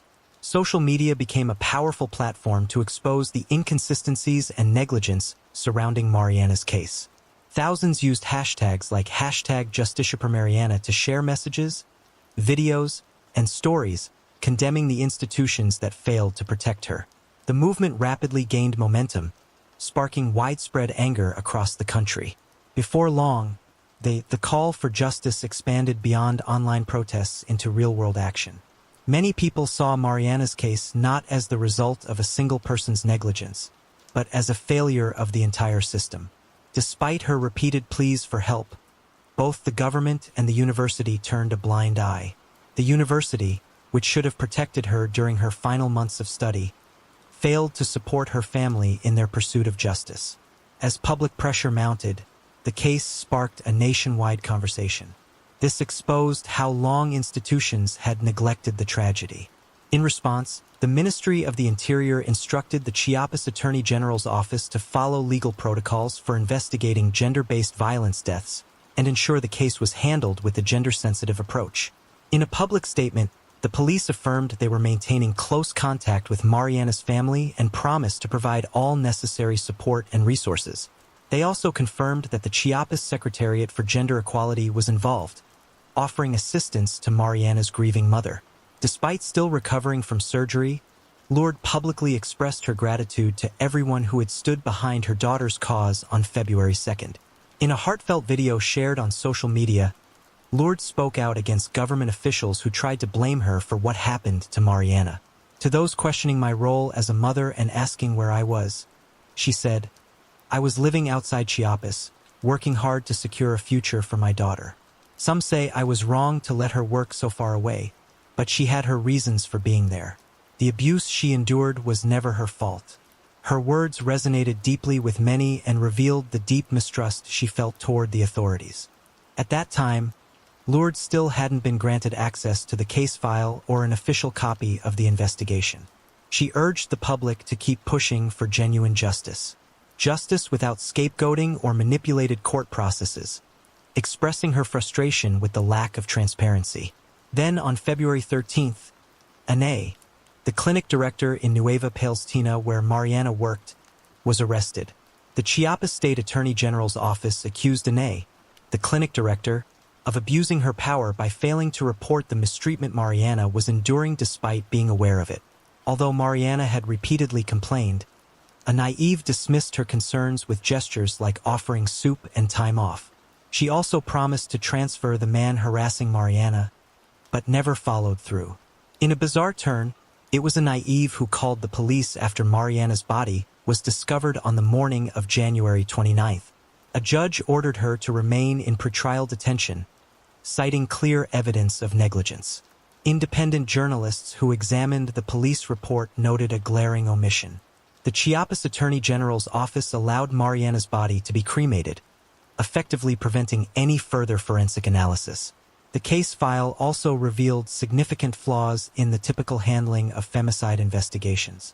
Despite Mariana's previous warnings that she was in danger, the investigation appeared more focused on eliminating external suspects than on identifying who might be responsible. The report painted Mariana in a negative light, describing her as confused, uncommunicative, and difficult while largely ignoring the gender-based violence she endured. The official stance remained that Mariana alone was responsible for her tragic death. The death certificate stated she died on January 28th at 8:30 p.m. from asphyxiation by hanging. However, crucial forensic details were missing, such as the type of rope used and the exact location of the hanging. What raised even more alarm was that early reports from the scene indicated her body was not found in the typical hanging position. Forensic investigators photographed Mariana kneeling with clenched fists and her arms stretched downward. Some first responders even mistook her posture as a sign of relaxation. To add to the confusion, investigators questioned Mariana's co-workers about irrelevant details, including her personal hygiene. Witnesses claimed she rarely showered, and one alleged she took antihistamines despite the absence of any medical records to confirm this. To Mariana's family, these comments appeared to be deliberate attempts to divert the investigation away from potential suspects and tarnish her reputation. Despite the numerous issues with the investigation, the family's lawyers managed to identify the man who had been harassing Mariana. His name was initially kept confidential, but eventually the truth surfaced. Social media users began sharing photos and the name Fernando Perez Jimenez, believed to be the doctor responsible for Mariana's suffering. On February 18th, police raided his home, but by then he was already on the run. A few hours later, Fernando unexpectedly surrendered himself. In a video posted online, he denied any involvement in Mariana's death and claimed he was being targeted unfairly. Despite his protests, he was formally imprisoned, but not for Mariana's death. At that time, he faced charges only related to sexual harassment. The Attorney General's office stated that the harassment case and the investigation into Mariana's death were being handled as separate matters. Still, Mariana's family remained determined to see justice done. Mariana's family never gave up, determined to uncover the full truth and hold the guilty accountable. At an early court hearing, the Chiapas Attorney General's office presented solid evidence connecting Fernando to the criminal case. Even more troubling details emerged.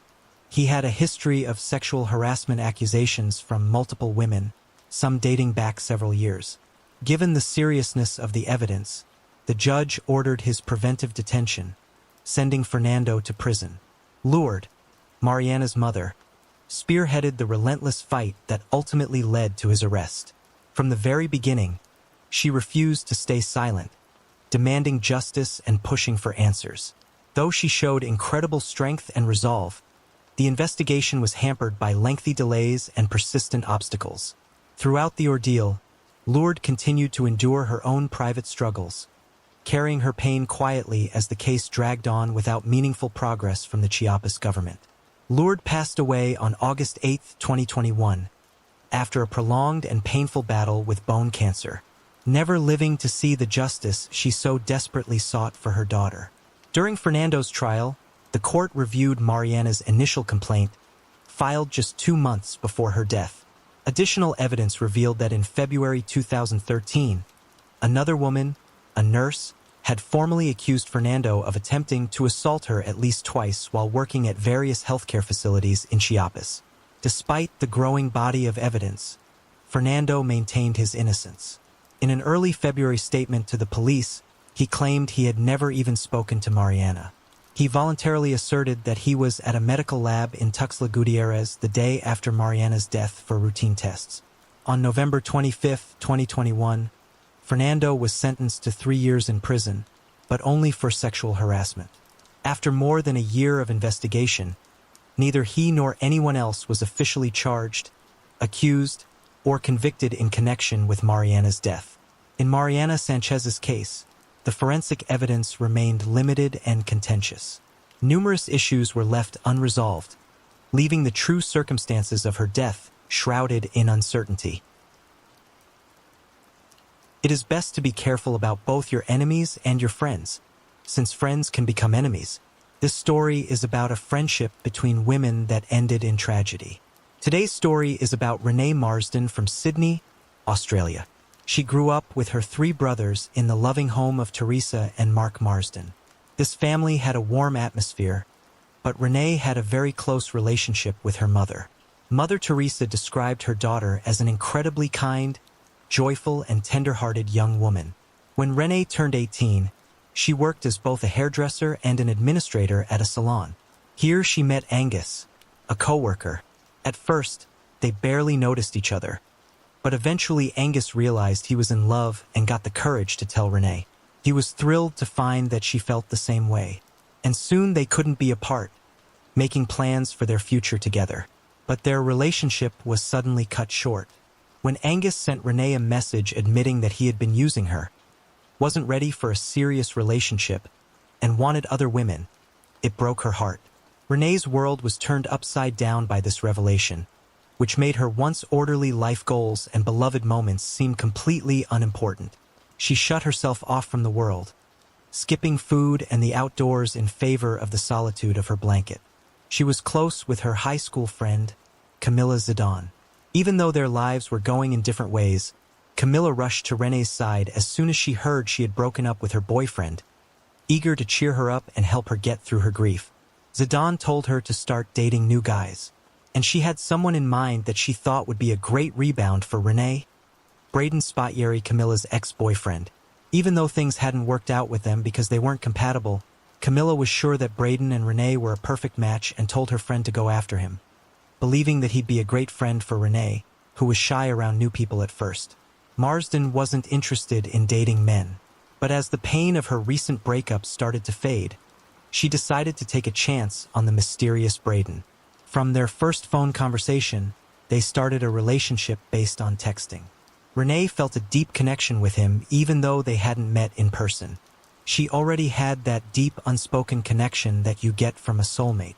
They talked nonstop, day and night, and sent each other endless texts on social networks. At 23, Steri had graduated from a prestigious Royal Academy and came from a wealthy family with a successful construction business. Going over Braden with her mother Teresa to Renee, he looked perfect. They had a lot of the same interests and Braden wanted the same things in life as Renee did. The only problem was that Braden was always unavailable for dates. He never said no to meeting up, but there was always a reason they couldn't spend time together. In the early days of 2012, just a few weeks into their new relationship, Renee went on a 2-week family cruise, where she couldn't be reached because she didn't have cell service.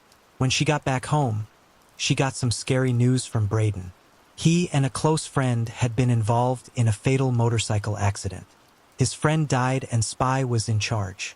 The investigation found that his lack of attention while driving led to killing charges against him. Because the court proceedings and hearings were still going on, he didn't tell her because he was afraid it would make her dislike him. But after being sentenced to 2 years in prison, he couldn't keep Renee in the dark any longer. Renee was devastated by the terrible news, but she chose to stay in the relationship. Once Braden was in Guba Correctional Center, he got access to a phone which allowed them to reconnect and improve their communication through text messages because making phone calls was dangerous for him. Braden turned down the chance for visitations that would have shortened his sentence because he wanted to be free by Renee's 21st birthday so that they could celebrate together. Renee understood and was ready to make sacrifices, at least temporarily, because she was sure that 2 years would go by quickly, and then they would get married, and nothing would keep them apart. For their future together, she was ready to put some limits on herself, because she knew that getting through this tough time was important. Even though Spiteri was in jail, they still spent a lot of time talking online about their wedding, honeymoon, and life in general. After that, Renee even checked with the consulate to see if Braden could travel internationally for their honeymoon.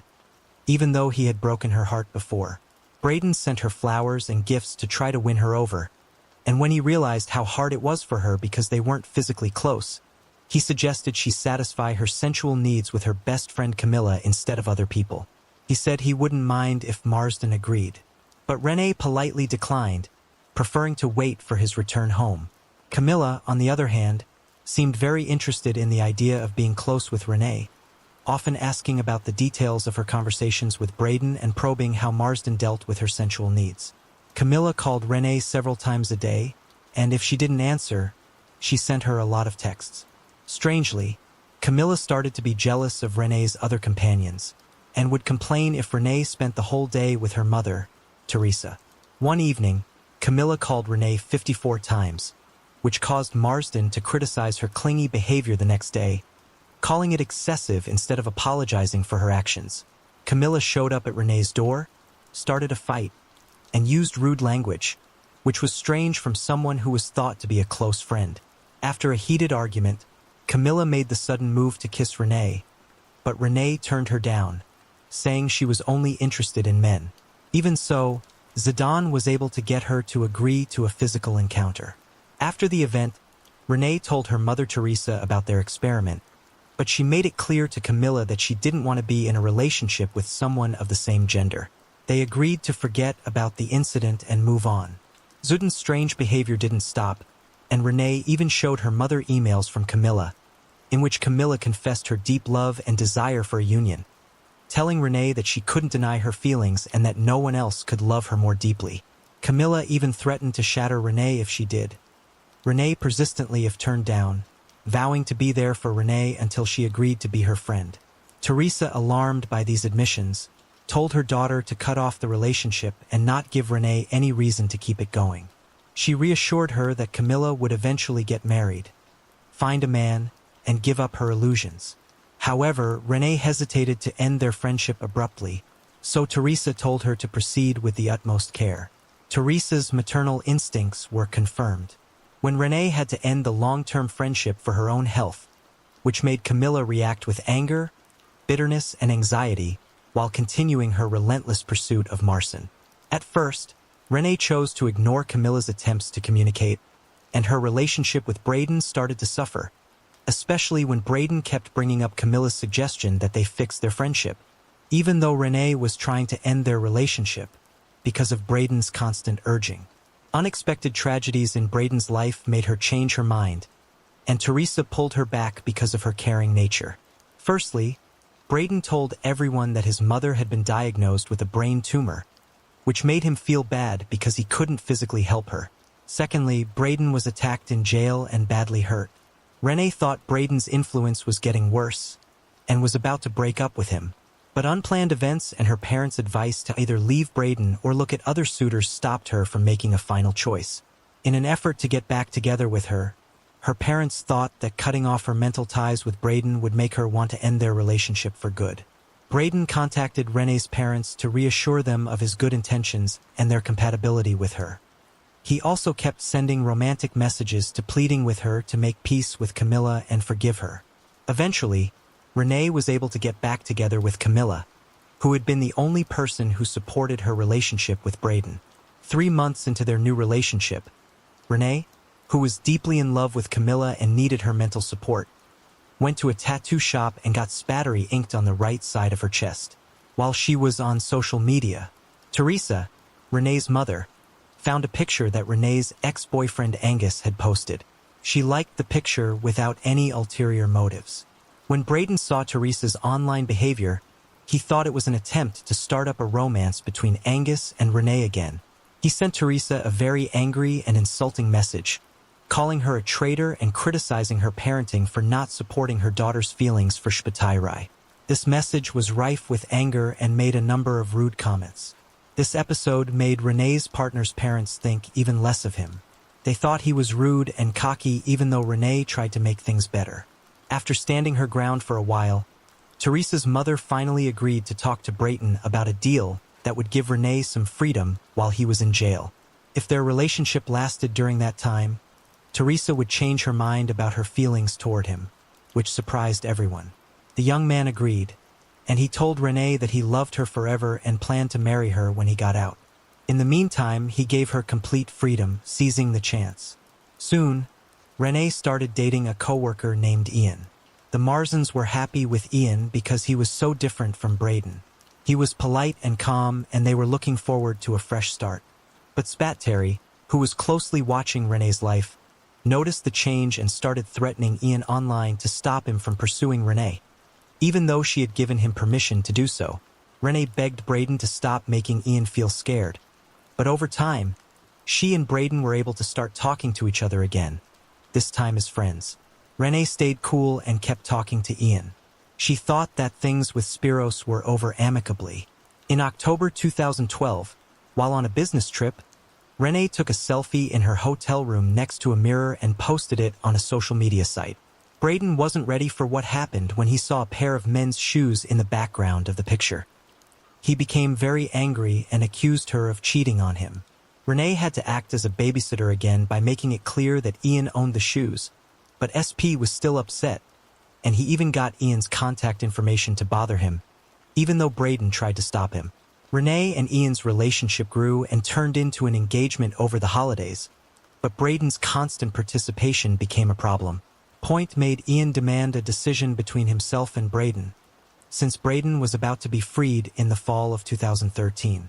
Renee thought about her choices and finally decided to go with Braden because she thought he was her soulmate, and the idea of trying to fix their relationship was beautiful. Renee was having a hard time with her feelings, and Braden told her that his father wanted him to run the family's successful building business when he got back. He didn't say when Renee suggested that he think about his dad's offer. Braden scolded her for being nosy and interested, saying she was only interested in the relationship for financial gain and didn't care about how it made him feel. He also constantly scolded her for her relationship with Ian, calling it cheating and using her guilt to get closer to him. Renee couldn't do anything, but Braden sometimes changed his behavior to be kind and caring, which trapped her in a cycle of emotional abuse in the summer of 2013, while Camilla went on a family trip to the USA. The perfect time for Renee to finally end her friendship with Zidane was when Camilla came to the USA. Being far away made the breakup easier, especially since Zidane had gone back to her old controlling and possessive ways, which made Renee nervous around her. Renee sent her a message asking her to stop talking to her and treat them like strangers if they ever meet again because of her own problems. Braden told Renee that he would not be able to talk to her for a while because of a hearing for possible early release. This would leave her alone, just like she had moved away from Camilla. During this time of being alone, Renee kept sending Braden heartfelt texts, even though he wasn't responding. She was holding on to any sign of contact. She had to wait a long time for a response, and when she did, she was shocked by how rude and uncaring it was. That same day, Teresa got a message from Spat Terry saying that Renee was a danger to herself. This caused a worried conversation between Teresa and Renee, who told Teresa that her relationship with Braden was over, but that the self-harm claims were not true. Teresa was eager to learn more. Renee told her mother that she had finally understood Braden's true nature and reassured her of her safety. She then got ready for a night out with friends, going out to find comfort and fun with their company. Right on August 5, 2013, at 5:49 p.m., Renee sent a long, sincere message to her mother to show her love and ask for forgiveness. Teresa immediately tried to call her daughter, but didn't get an answer. To figure out what was going on, she called Camilla and got the same note. Even though they hadn't talked in a while, Camilla suggested that they look for Renee in a likely place, which led them to a house where Sidon said Braden's sister lived. But it didn't help. Teresa then told the police that her daughter wasn't with her, and they eventually found Renee's car in the remote Watson's Bay, far from the city center. Inside the car, they found an unused cell phone from 2 months ago, a Valentine's card from Braden, and a photo collage of him scratched into the dust on the window. "I love you, Braden." The Marsden clan and some other relatives went to Watson's Bay to look for Renee, who was wearing black ballet shoes. At that time, police were sealing off the area for an investigation, so the relatives were told to wait for the results at home. Teresa, restless, tried to call Braden, but he didn't answer or respond to her angry messages. After becoming aware of his part in her daughter's pride, Renee's father went to the detention facility that was supposed to hold Spare, but found that no one there had that name. Mark told the cops that he had doubts when they first looked into Watson's Bay. Renee wasn't found, but they did find CCTV footage that showed her last moments. People saw her walking alone to the edge of a cliff, jumping over a safety fence, stopping to look down, and then sending 3 last texts on her phone before throwing it into the water and following it. Her body was never found, and her sudden disappearance left her family and friends devastated. Renee's family was dealing with the fact that she might be dead forever. They turned their attention to finding out who received her last texts. An investigation into the text contents revealed that Renee had sent Braden 91 texts before she left for Watson's Bay, but had not heard back from him until just before she jumped. There was an odd similarity in the grammar patterns of texts from both Camilla and Braden, as well as mood changes that mirrored each other. If Camilla was rude to Renee, Braden would be angry, and vice versa. Even though the texts came from 2 different phone numbers, they were all sent by the same person, proving that Camilla made up Braden's story. One of the last messages on Renee's phone was from Braden ending their 18-month relationship and saying he needed space. This caused Renee to have a severe emotional crisis, which was seen by her coworkers as she shook and cried uncontrollably. Once she calmed down, she made a short 90-second call to the prison, supposedly to Braden, according to the call records. Later, Zidon's house was searched under warrant and multiple cell phones, a torn letter from Renee to Braden, and an intact letter from Camilla thanking Renee for introducing her to her soulmate and promising to pay her back. Also, the man who was thought to be Braden in photos was actually called Cameron, and he wasn't involved in the fake relationship. His identity was used without his knowledge. For the last 18 months of her life, Renee thought she was in love. On the day she died, she found out that Braden wasn't real.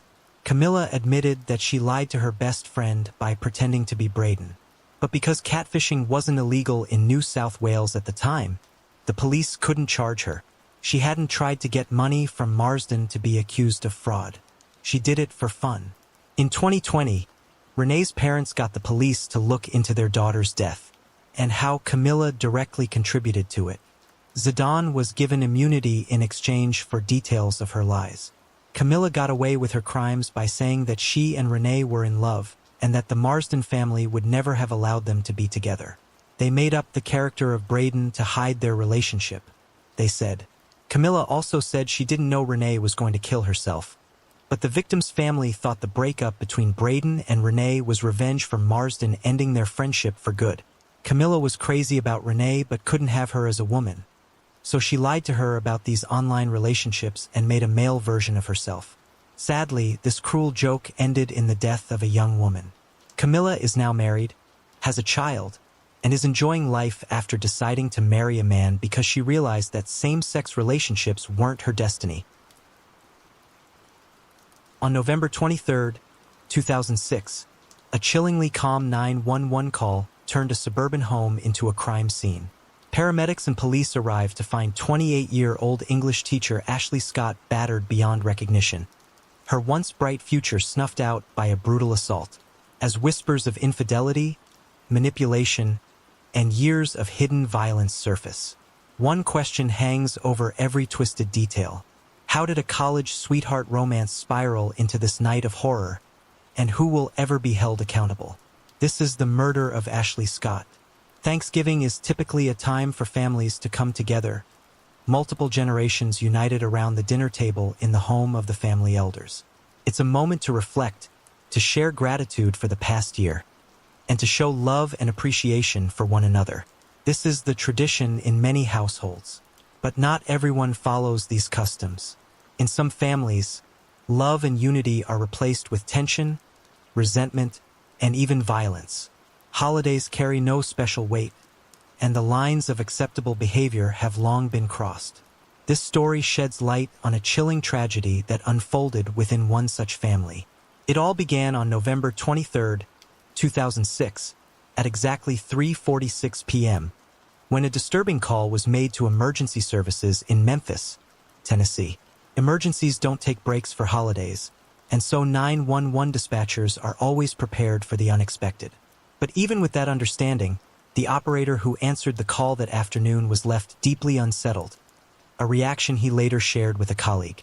What unnerved him wasn't just the nature of the situation, but the eerie composure of the caller. It was as if the man on the line was casually ordering food, not reporting a life-threatening emergency. He identified himself as Jeffrey Scott and claimed his wife had been unconscious since 11 a.m. In the background, another voice interjected, coldly stating she was likely already dead.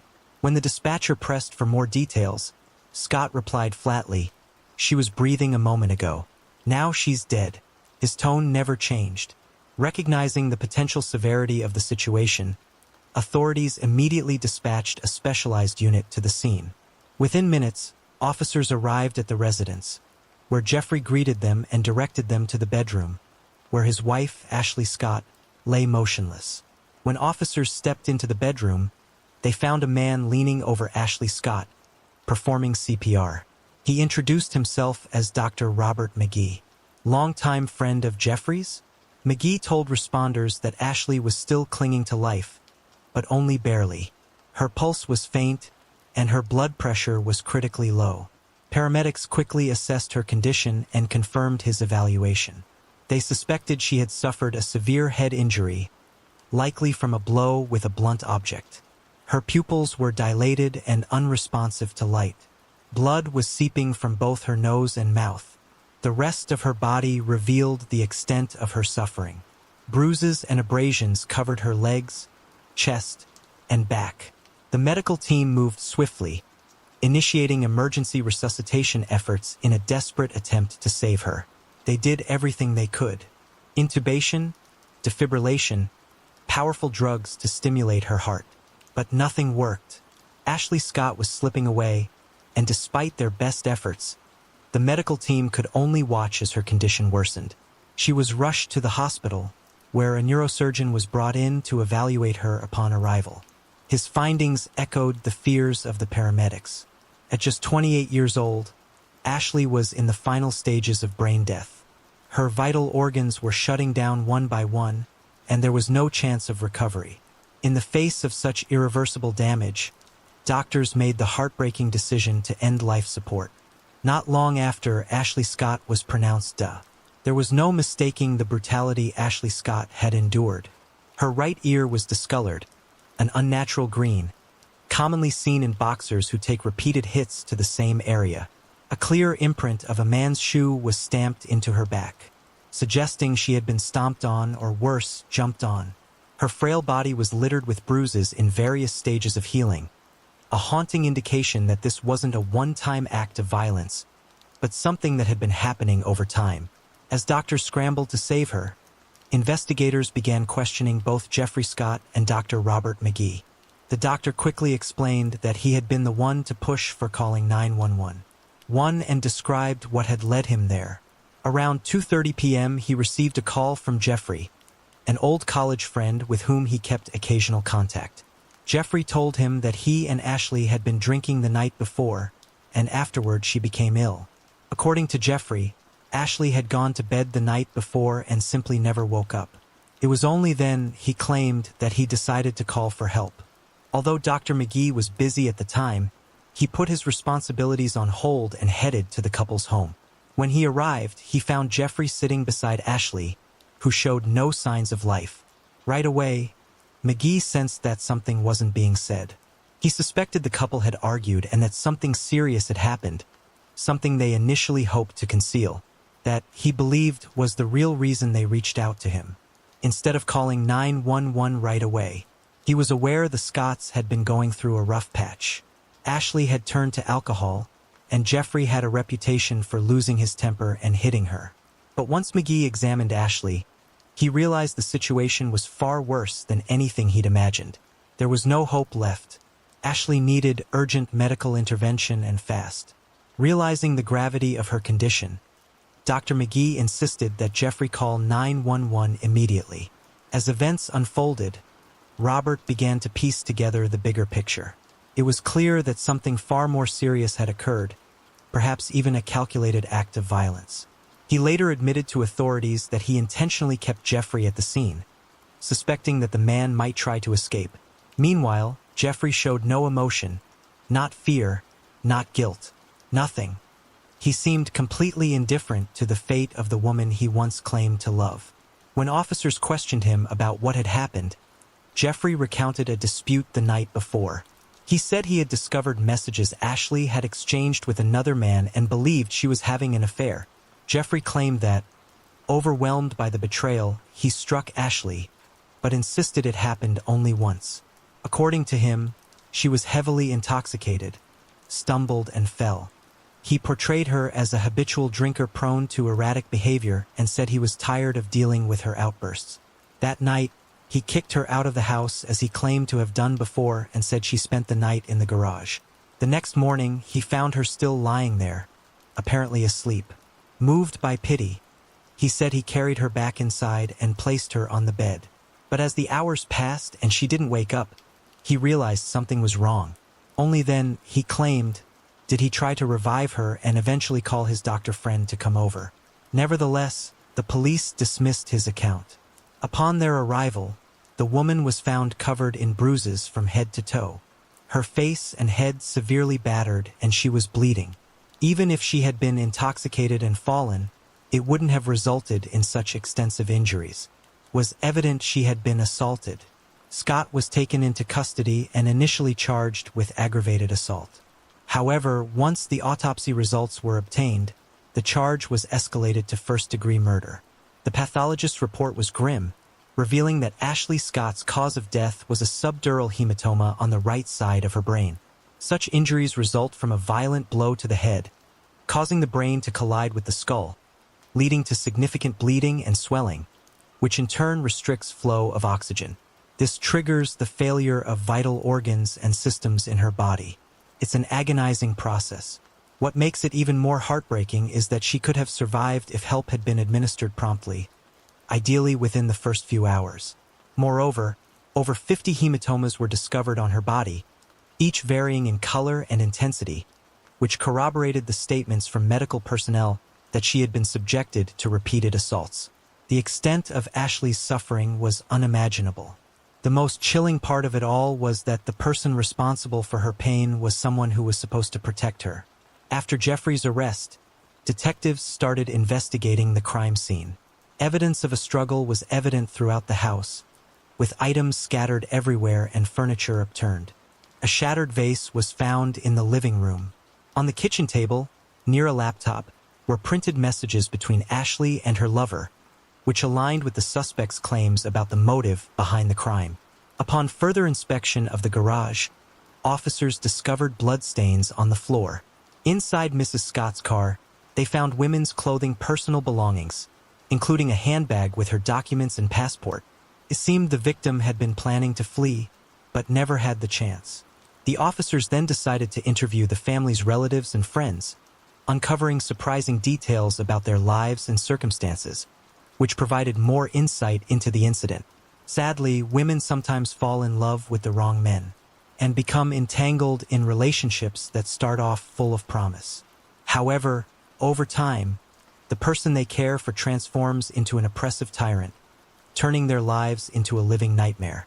Victims of both emotional and physical abuse often lose touch with reality and may even rationalize the abuser's behavior.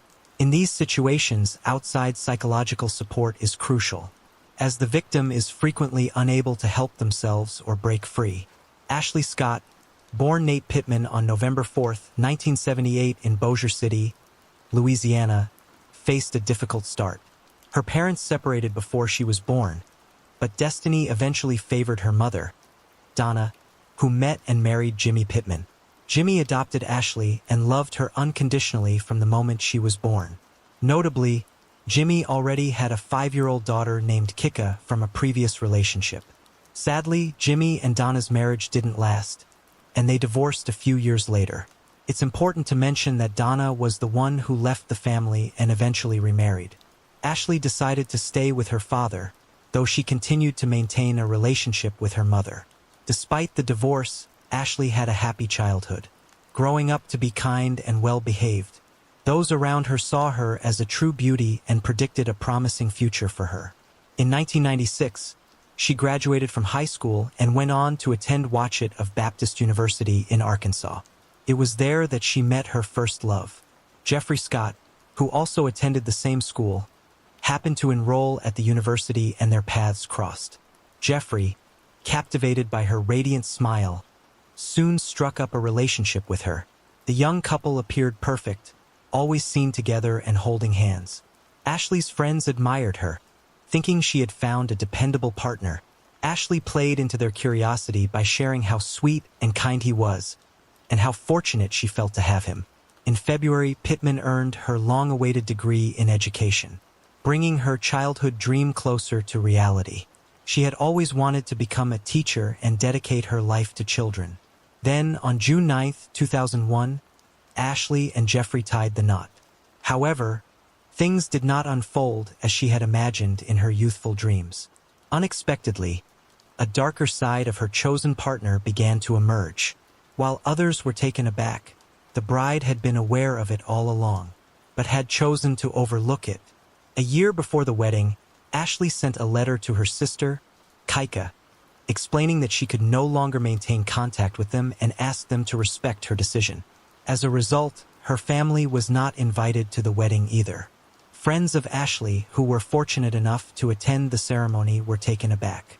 The overwhelming majority of the guests were from the groom's side, despite Ashley having a large, close-knit family. This struck them as unusual. However, they later understood why. The reason was that her family did not approve of Jeffrey, and he made no attempt to change their opinion. Behind the facade of a seemingly nice guy, something darker lurked. He often spoke disparagingly about her family and behaved inappropriately toward them, feeling completely justified in doing so. What was most shocking, however, was Ashley's reaction. It was as if she was making excuses for his behavior. During the wedding, Jeffrey insulted some of her friends once again and acted arrogantly. After the newlyweds relocated to Cordova, a suburb of Memphis, Tennessee, Ashley's relationships with many people began to deteriorate. Those who didn't completely cut ties still kept in touch, but maintained their distance. After Jeffrey began working as a computer systems technician at his father's company, while Ashley, now Mrs. Scott, took a job as an English teacher at a middle school. She was well liked by everyone.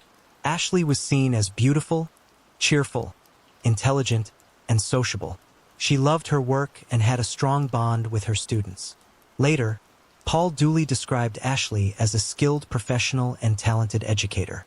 He shared that she was the main reason he looked forward to teaching English each day. In court, he confessed that the school was the only place where she truly felt safe and appreciated, a refuge where Jeffrey Scott couldn't reach her. Over time, however, the relationship between the couple continued to deteriorate. Ashley's bond with her family nearly disintegrated. She refused to discuss it and referred to the situation as her personal choice. Undoubtedly, these decisions were influenced by a master manipulator, her husband. In the early years of their marriage, Jeffrey exerted complete control over her, isolating her from any external support. Constant criticism over the smallest of things gradually eroded Ashley's self-esteem. Scott did everything he could to suppress her. During this time, she communicated with only a handful of people, one of whom was her childhood friend, Lori. The two had been friends since 5th grade and stayed in touch into adulthood.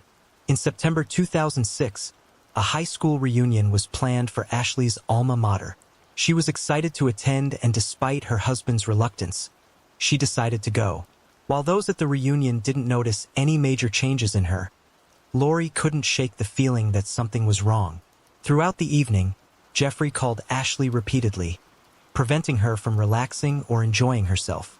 He interrogated her about who she was speaking with, what she was wearing, what she was eating and drinking, and what she was discussing, essentially trying to control every aspect of her life.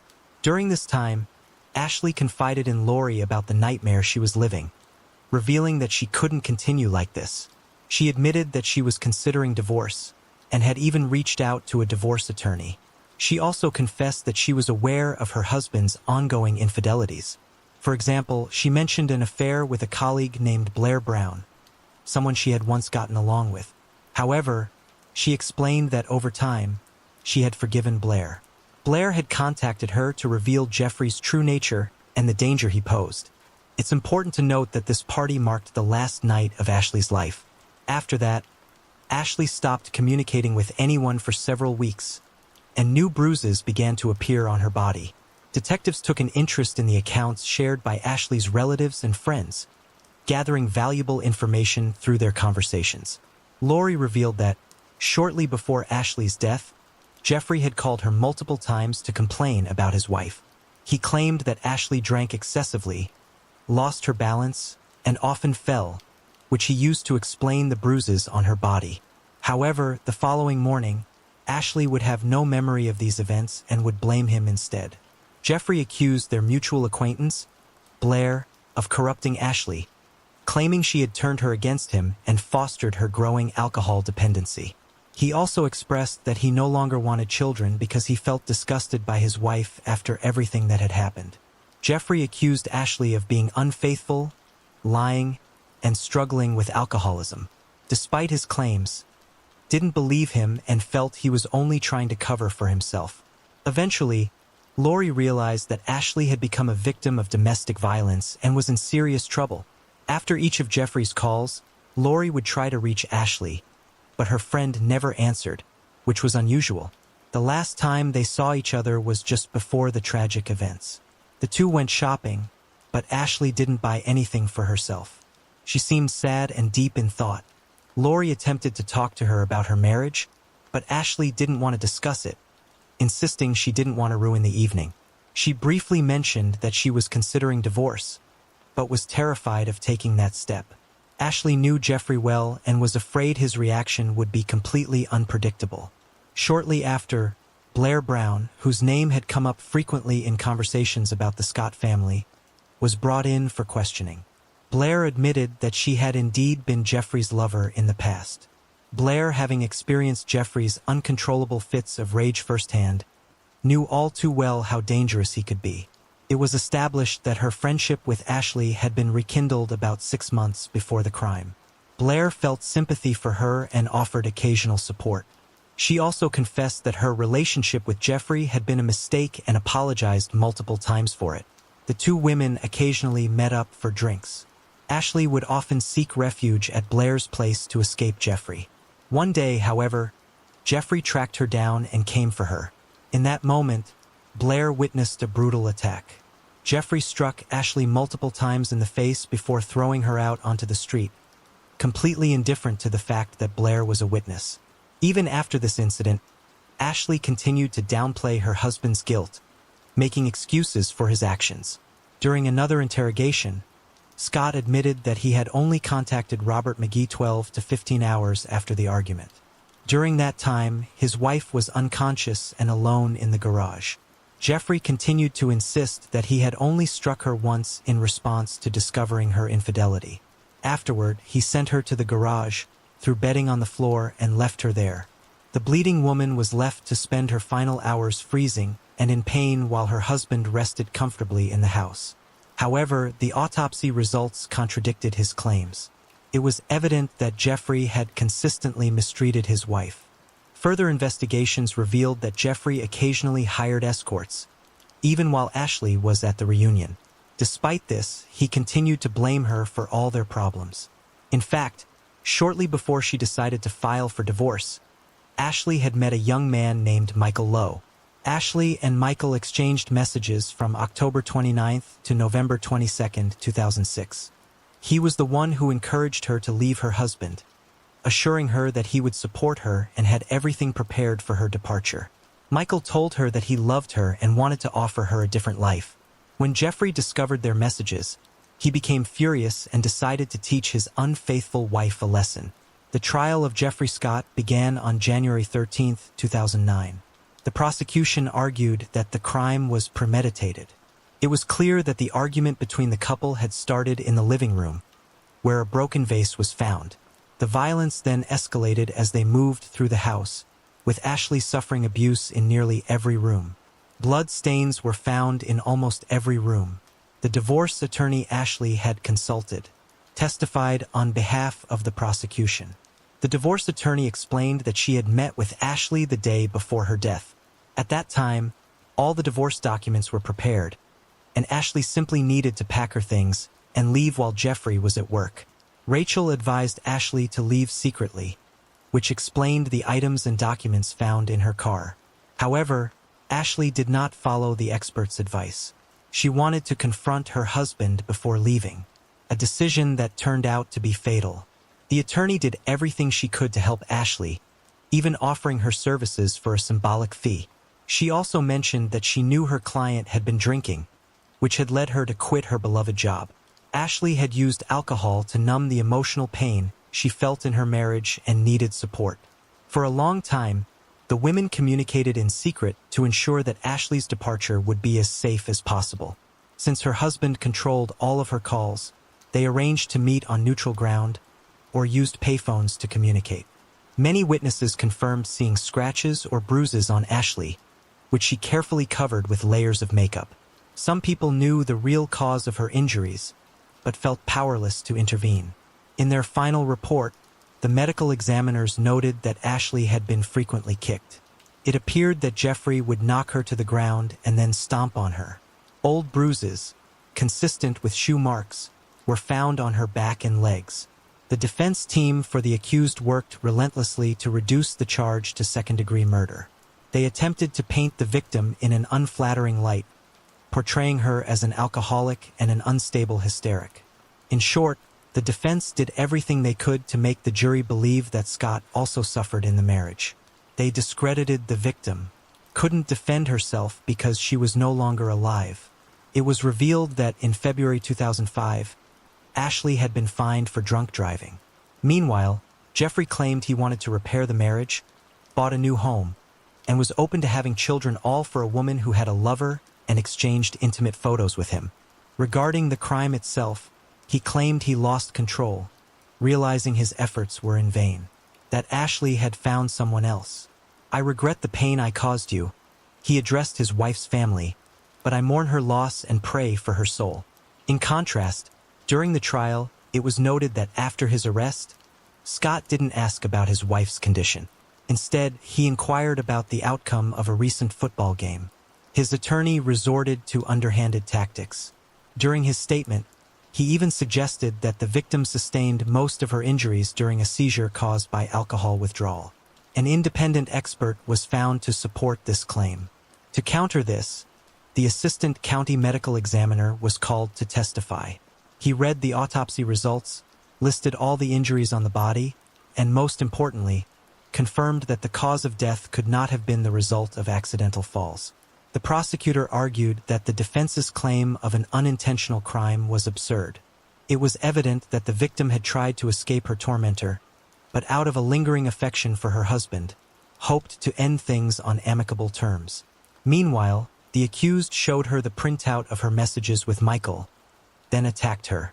As he repeatedly struck her, he knew he was inflicting excruciating pain and suffering. He then finished her off in the garage, where she lost consciousness. Scott saw the severity of her injuries, but chose to ignore them and failed to seek medical help. Instead, he waited and only then called a doctor. The prosecutor argued that the accused wanted his wife dead. However, an unexpected piece of evidence surfaced. Investigators discovered that Ashley had been trying to save the marriage. It was revealed that she had been taking special medication to get pregnant and had supported the purchase of a new home. Perhaps she had become so dependent on the toxic relationship that she couldn't imagine life without Jeffrey. Yet, she eventually decided to leave. It's possible that she didn't want to leave secretly, hoping that her husband would change and that everything would work out. The victims of abuse often hold on to such illusory hopes, clinging to the belief that things could improve. On January 19, 2009, Jeffrey Scott was found guilty of second-degree murder.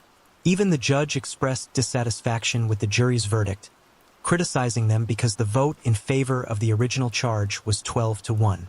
One juror did not believe the accused was guilty enough for first-degree murder. According to state law, a unanimous decision is required to convict someone of first-degree murder. This left the victim's family deeply disheartened. The accused will serve 25 years behind bars without the possibility of parole. However, many feel this punishment is insufficient for someone who tormented a woman for years. He isolated her from everyone, manipulated her, and made her believe that neither she nor her family was worthy of being part of his life. Ashley's father, in particular, was heartbroken, stating, "M revealed the deep pain and heartbreak that come from losing a loved one under such tragic circumstances. His grief highlights how difficult it is to accept the loss of a child in such a brutal way, knowing who was responsible.